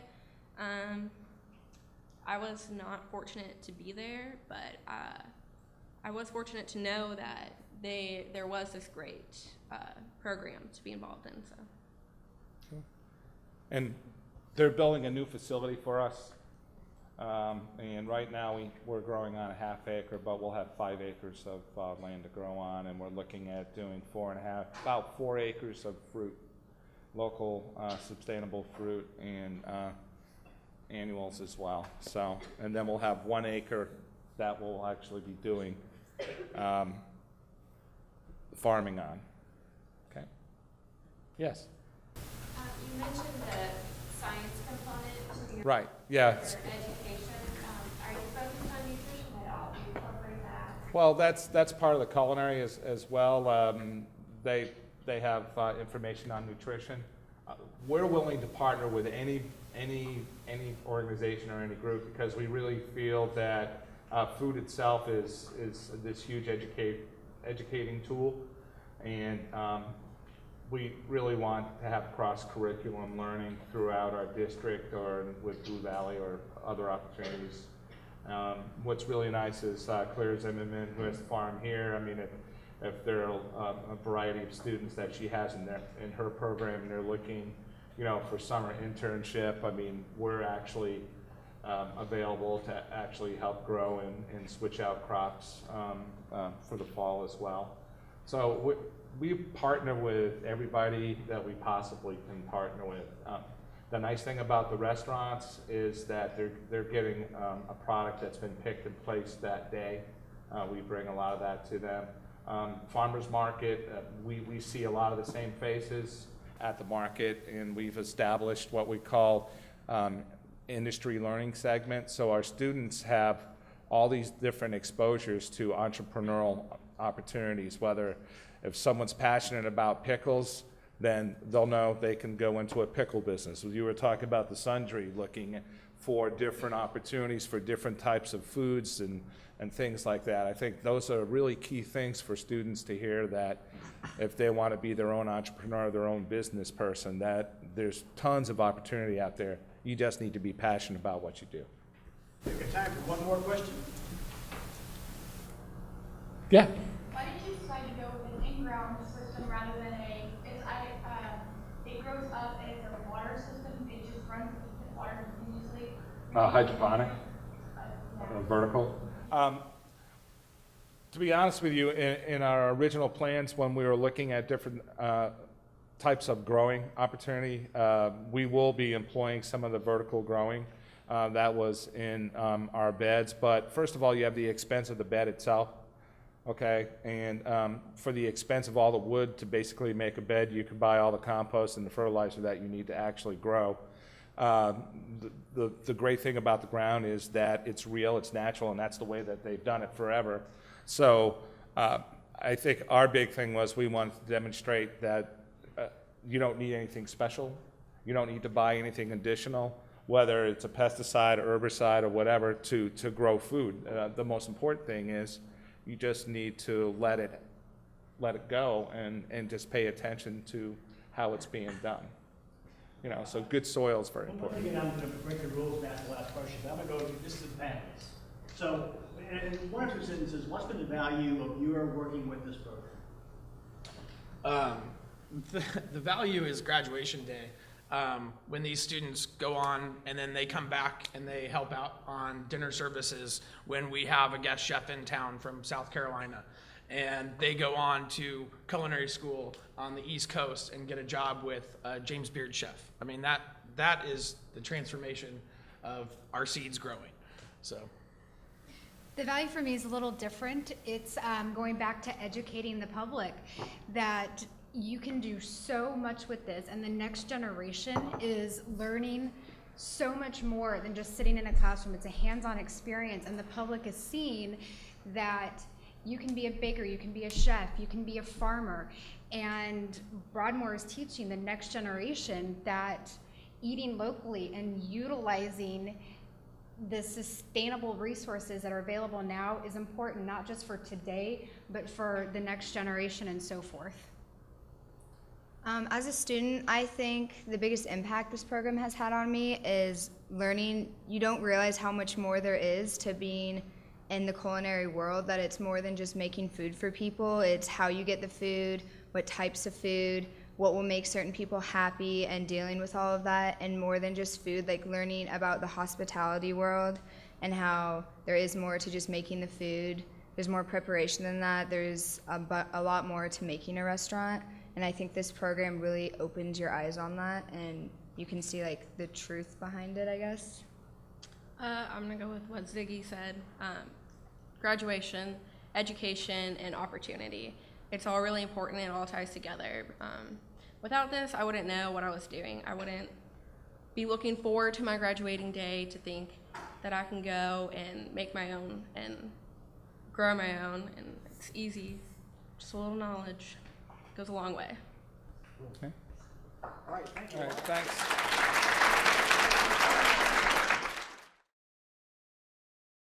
Okay, folks, we're going to go ahead and get started now, and it's important for us to stay somewhat close to schedule so that you all can have lunch.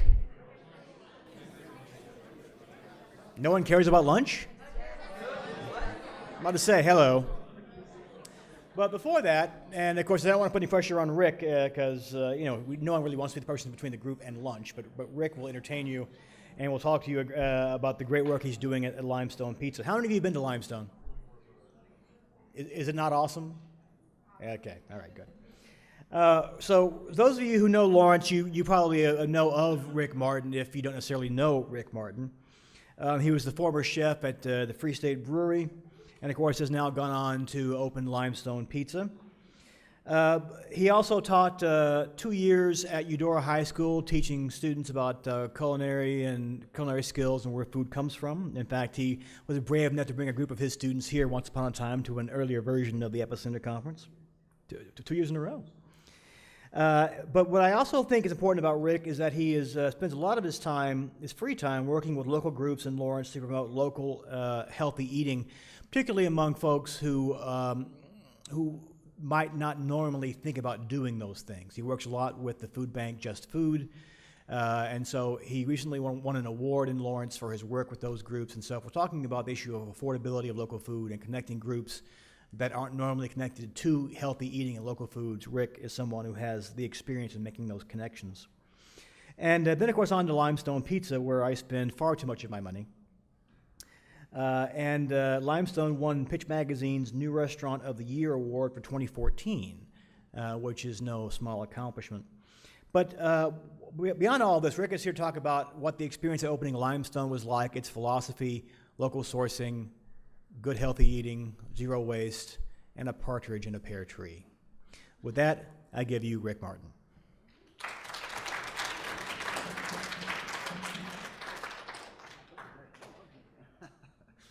Thanks a lot, Jay.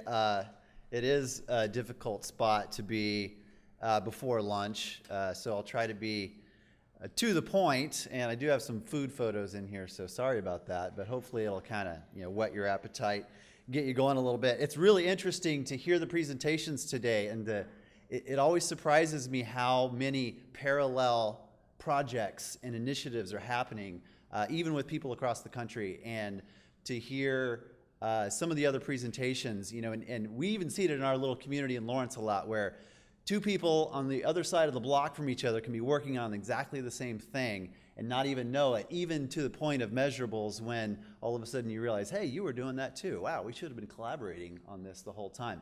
And we see that happening a lot, but I think it's a great thing when you hear other chefs and teachers and people all over thinking about what sustainability means, excuse me, in restaurants and education and in all of the areas that I think we're talking about today. So I'm going to try to wrap up what I do in my philosophy and encompass it in a way that hopefully is understandable. It's a lot about how I grew up, and my path is a little bit different from some of the others in that I grew up in Wichita, Kansas, had very little money growing up, had to, my mom taught me how to cook because I kind of had to cook for the family. Before we had high school culinary programs, before I really had access to even a post-secondary program like Johnson County here, I had to learn because it was a necessity, and we saw a lot more of that. I'm not that old, but we saw a lot more of that in older generations where you cook by necessity, and we've lost a lot of that in our current generation where people don't know how to cook. And that's kind of where Limestone starts. I am the chef owner of Limestone. We opened about a year ago, exactly 1 year ago. And is this my clicker?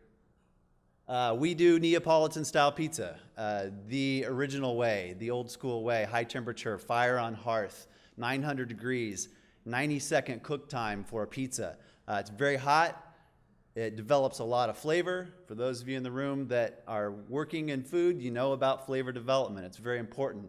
And our oven does a great job for us by just feeding her full of fuel, and she provides us heat and great pizzas. We also do a lot of other things there, everything handcrafted. If we can make it from scratch, we will. From our pickles, we make ketchup. We make our house chili sauce. It's a table condiment that people love. We make mozzarella.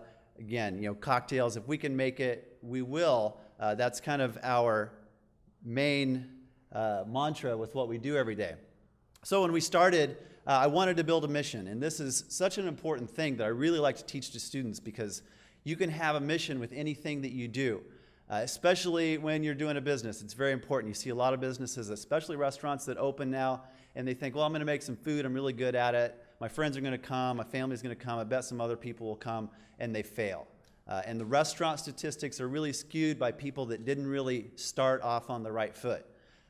We wanted to do that and build a mission. Just like when you're working on a project at school, if you're the type of student that wants to make an A, you probably have a mission in place, whether you know it or not. You're going to study, you're going to plan some time with friends to study, you're going to do the coursework, you're going to listen closely to your teachers, and you're going to have a mission to get that A.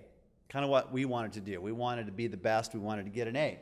So we started with the obvious points. We wanted to make the best food and have the best hospitality. If you're going to be in this business, you got to start there.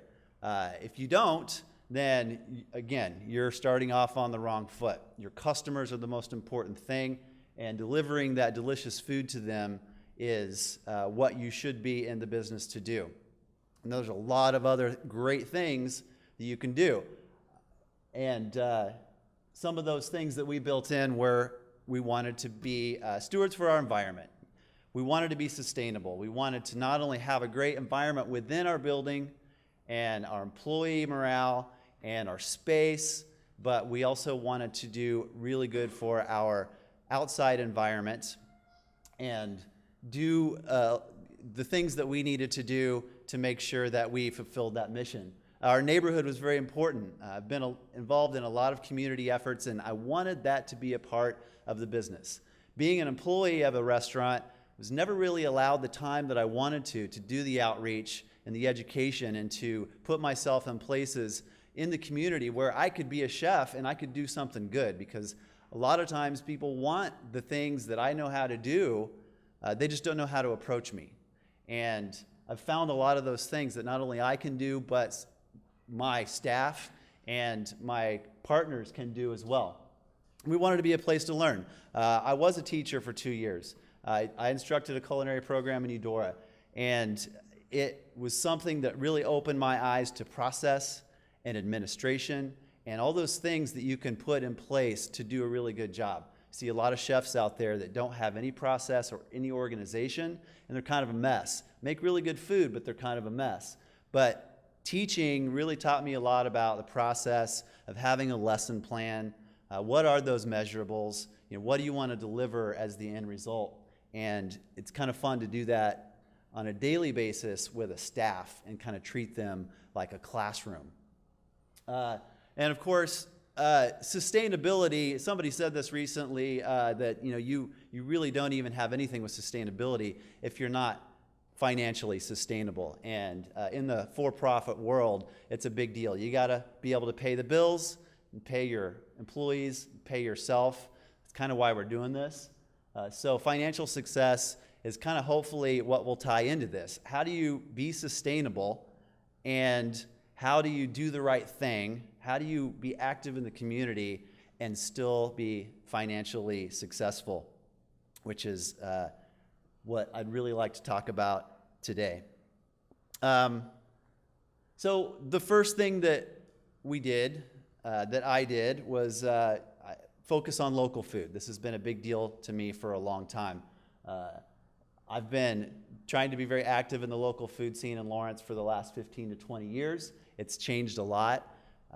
It's evolving into a system that kind of takes care of itself now without a lot of prodding and poking and phone calls. It's happening, and it's doing well, it's thriving, and it's a great thing to see. We deal with about 25 local farms and producers, give or take.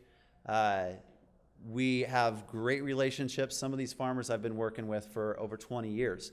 A lot of them eat and drink in our establishment on a daily basis. One of the greatest things that I experience is seeing our farmers in with their families and enjoying our food. We deal with some farm contracts. I usually go kind of the reverse method, where I look at what I used last year, and I sit down with farmers and I tell them that I used 800 pounds of fresh green beans last year. Would you like to grow that for me? You get a lot of takers in that format where you show what you've used, rather than it just being an MOU or some sort of promise. You kind of show them, this is what I've been using. This is how much broccoli I use, or how much pizza sauce and tomatoes that I use annually, and that gives them a lot more to go on when they're planning their season. We buy all of our flour from an organic mill in Marienthal, Kansas, called Heartland Mill, and they produce a flour that is a little bit different from the traditional double O flour that you see in a lot of Neapolitan style pizza, but we like it. It's got a little bit of malted barley in it, so it does the things that we need it to do fermentation wise, because we start our dough today, right now, that's going to be used for lunch and dinner service tomorrow. So we got one shot at it, and we want to make sure that it's always exactly what we want it to be. We try to be very seasonal. We have favorite menu items that disappear because that spaghetti squash isn't in season anymore. And that's kind of fun for us, that we get to develop really great fun food and people get hooked on it, and then we get the luxury of kind of taking that away from them and saying, sorry, your Brussels sprouts aren't in season anymore, but hey, look, now we've got fresh spinach, we've got asparagus, we've got all these other great things, and we've had big success with that in 1 year's time, and it's a lot of fun just a year in to be able to bring back those items that we started a year ago. It's a lot of fun to have saved that information.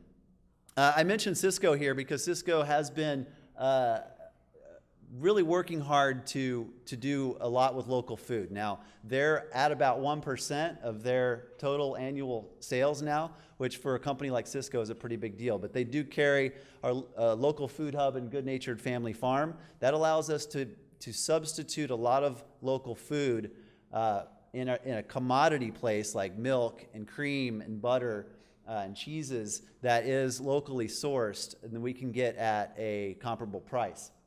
And we really, really like to do that. We want to make local every day. It's not just a special anymore. We don't even mention it a lot of times. It's just what we do, and we have set our pricing structure to deal with that. Talking to farmers now, I feel really confident in saying sorry, I can't use your product. It doesn't fit in our pricing structure. But I've got somebody else that's willing to do that. It gives me a lot of leverage in being able to use local food and put it in the places that I need for it to work for me. And it certainly opens a lot of eyes. And we've kind of narrowed down a little bit of a scope of the farmers that we have in our community that really just want to focus on institutional and restaurants. And that's really helpful because, as a lot of you know that are in restaurants or that have done this before, it can be a little challenging when you're dealing with local producers because everyone has their own style of communication and their own demands. So we've kind of tried to change a little bit of how that works, but mostly we wanted to be accessible with really good food. To reach 54% in this past year was a big deal to me. And a lot of that is because we're using good old Kansas organic flour, and that's a big product of ours. But I really love that number, and I really enjoy talking about it. Technology is very important to me. After being a teacher, I started learning that a lot of the organization that I need to have in a kitchen comes from technology. Now I can sit at home and design a plate, document it, put it on the drive, and any of my cooks can look at it at our iPad in the kitchen and see the recipes. I can access our labor and sales sheets on a daily basis, break it down to the minute. If our sales aren't what they should be today, I can look at that sheet and I can decide from Johnson County Community College that we need to get a person off of the shift today. Technology really helps sustainability. For us, it keeps us paperless. It allows us to work from other locations and not drive to work just to be able to do a simple task. And it allows us to email schedules, to keep all that communication electronic. It certainly helps streamline a lot of the things that we do. Education is very important to me. I was a teacher. This was my culinary team for ProStart 2 years ago. We took third place that year. We thought that was a pretty big deal. We worked our tails off for that third place. And one of the things that got us there was we tried to be really local. Some of the judges loved that we were using local products, that the kids were saving their carrot peelings in a little bag to take back to school to compost it. It got us some points. And that was a lot of fun. And teaching was probably the most difficult thing that I've ever done, as Justin and Bob back there can probably tell you. All of you students, please be kind to your instructors. They're really working hard to do something for you. And they are a valuable resource, and they are your best reference when it comes to getting a job. I always told my students, I know you don't have experience. I know maybe you haven't even had a job yet, but if you're going to come in to my restaurant and apply for a job, I want to see that your best reference is your teacher, because that says a lot to me. If your instructor is willing to stand up and vouch for you, to say you are a hard worker, you're passionate, you got a lot of energy, to me that's a lot better than having the experience on a resume saying you've worked at 5 different places, because I know that I can teach you something. So remember that. Don't be insecure about the amount of experience that you've had. Make sure that you cultivate that relationship with your teacher, because they're the best reference that you can have. We like to present at schools. Again, training in our workplace all comes from the classroom model, and I like it. I never thought that I would do that before in restaurants, but now training is very structured, it's evaluated, it's measured, and the employees really, really like that. It makes them feel like they're being monitored and they're being praised on a daily basis. Our environment is probably one of the biggest things that we spend time on. We are well below 2% solid waste now, and that was a big deal. Hearing Ryan talk about that at the Sundry, it was almost like he was kind of telling our story, and it was great to hear that somebody else was doing almost exactly the same thing, to hear somebody say, yeah, those vinyl gloves that we have to wear and some plastic film, that's all we're throwing away. That's pretty light. You know, we like that we take out this tiny little office-sized garbage bag on a daily basis. Food waste is very, very heavy, and we compost that with Missouri Organics. It is always the biggest waste product in restaurants. Restaurants can be very, very wasteful. but we like to send that to somebody that's going to turn it into soil, do really good things with it. And the great thing about Missouri Organics is that they are licensed to take food waste. A lot of facilities are not. They'll only take organic yard waste and such. So it's really helpful for us that we can get rid of that waste in that way. Our building, we didn't have the luxury of putting solar panels on. We don't own our building. There's an apartment above us. We just didn't really have that. We didn't have any options for geothermal, heat exchange. We had to do what we could. So when we found this old building, it had a bunch of windows and a skylight that were covered up for 50 or 60 years. We were able to bring those back, bring a lot of natural light in the building so that our LED lights we can keep at a minimum every day and keep our energy super low, focusing on the natural light. Another great thing about that is back to the employee morale. My cooks work underneath a skylight. They get to look up at the sky. They get to we have an open kitchen. They get to look out to the street, see their customers walk in and out the door. The customers walk right by our pickup window, get to say thank you, or get to give a little bit of a critique, whatever they wish to do. It really creates a great relationship, a lot of honesty, and a lot of accountability. Our tables were all reclaimed wood that we found, and our packaging, we scrutinize every bit of packaging. We don't let it come in the building unless it meets our standards. And again, we were able to do this from day one. Existing businesses, this is a big challenge because you've got so much work to do to retrain and to change the way people think. That's why a lot of restaurants that have been around for a while can't do this. We look at a restaurant that's our neighbor across the alley, and I just can't believe the things that they throw away. They throw away things in boxes that aren't broken down when there's a cardboard dumpster just a few steps down the alley, and it just really baffles me. But nobody's trained them to do it any differently. And as we all know, in a job, you have to be trained. You have to be told to do it the right way. Our cooking oil goes up to KU for biodiesel.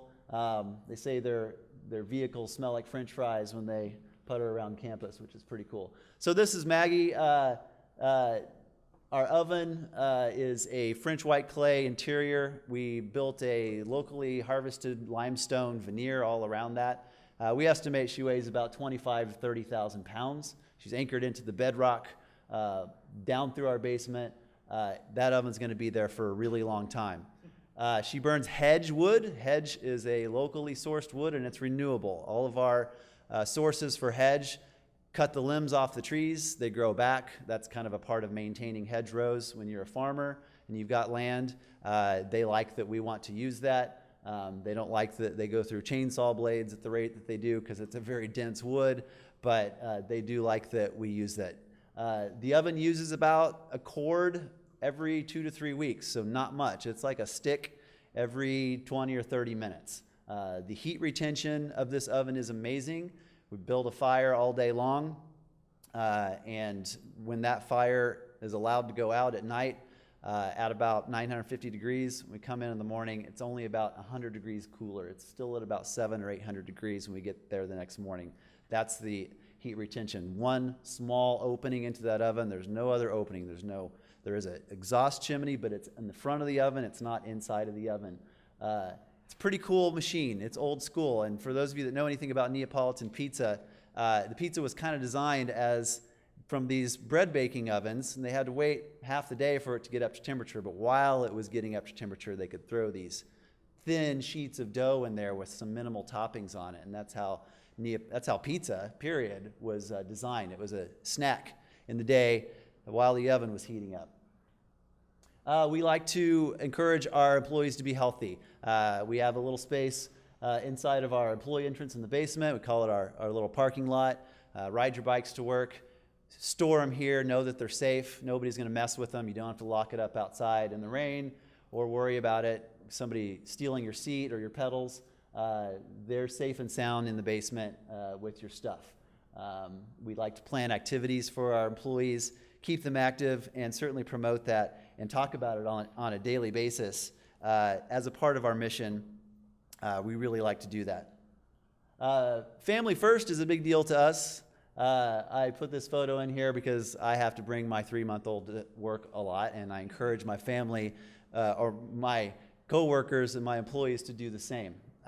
You know, if you have some sort of scheduling issue and you need to bring your children to work for a half an hour, that's totally fine with us. We got lots for them to do.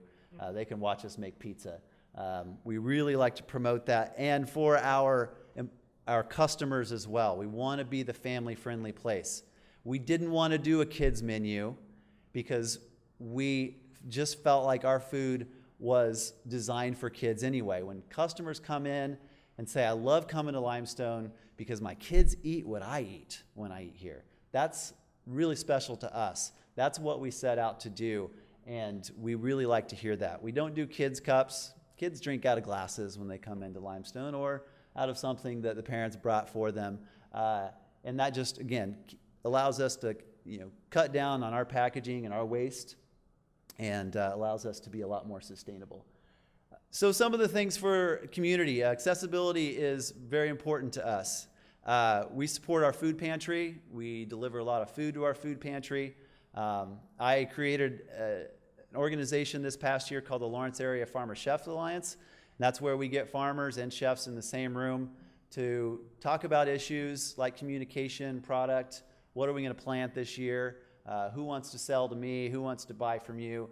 It's been a great organization. A lot of great things have come of this, including a directory that we're working on that's going to be specific to farms that only want to sell to grocery stores and restaurants and institutional, so that it allows the chef to look at a more refined directory than some of the larger ones that will have somebody that only makes apple cider 1 week out of the year, that we see a lot. So this really helps us break down some of the barriers of actually purchasing local food. I served 4 years on the Douglas County Food Policy Council, so I'm really in tune with some of the policy issues that happen, and Lawrence has certainly changed a lot in our district in 497, and I'll talk a little bit about some of those things as we get into that accessibility.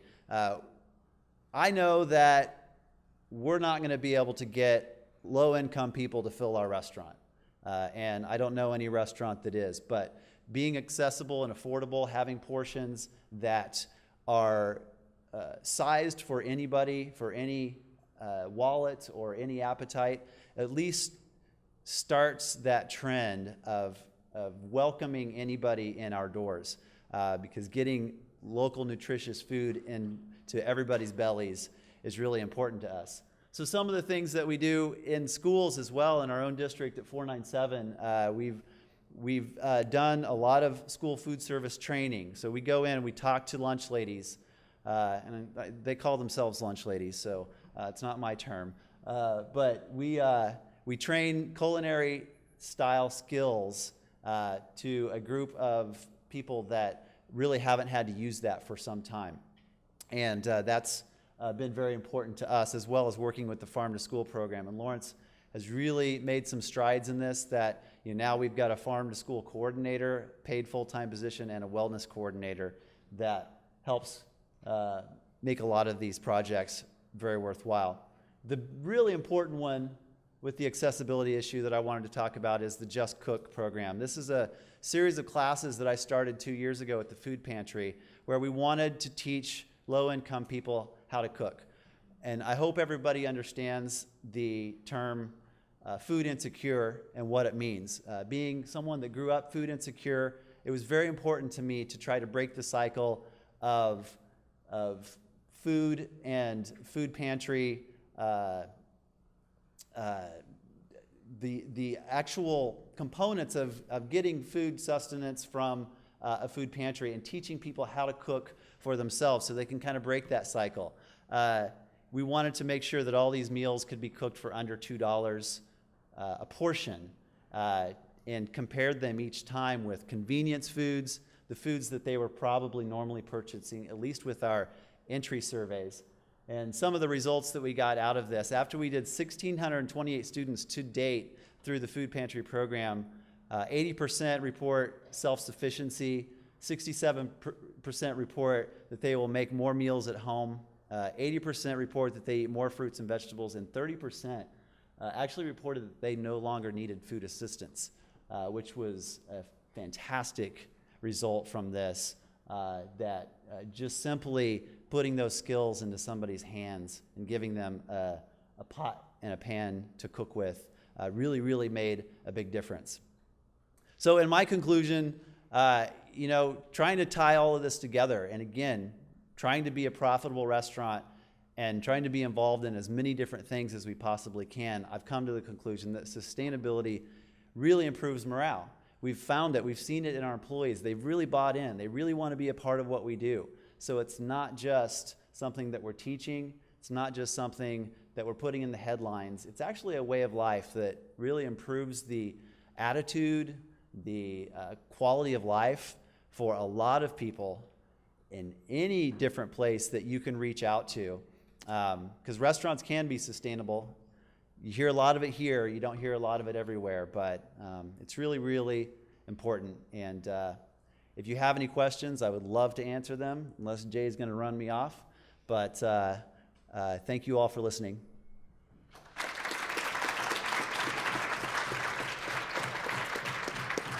Okay, we're running behind, so I'm going to ask Rick one question, then Rick will probably, you're going to be around for lunch? So then you can certainly catch Rick over lunch if you have other questions. Here's my question to you. So what advice do you have to all these students who may enter this sort of career? What do they need to be doing while they're in school to be prepared to work at a place or run a place like Limestone? Well, I think I said it before. Your teachers and your instructors are your pathway to success. I know you don't know it right now, but it's very, very important. I think a lot of chefs that I speak to would rather have somebody, again, with the energy and the enthusiasm and the motor to work really hard over just about anything else. I can teach you knife skills. I'd actually rather teach you knife skills the way I want to teach you knife skills than have you bring in bad habits. So youth is very important to me. I employ 8 of my former students at Limestone, and some of them are seasonal because they're in college, but they know what I want. They know what my demands are, and it's made for a really great working environment. And to me, to keep us and this education and sustainability in restaurants, I think we need a little bit more of you and the youth and the enthusiasm to take those jobs and to be really happy about making a career out of it, because restaurants can be highly successful. No, it doesn't happen all the time, but it's a great place to use so many different interests and so many different skills. So just work hard, stick with it, come talk to me.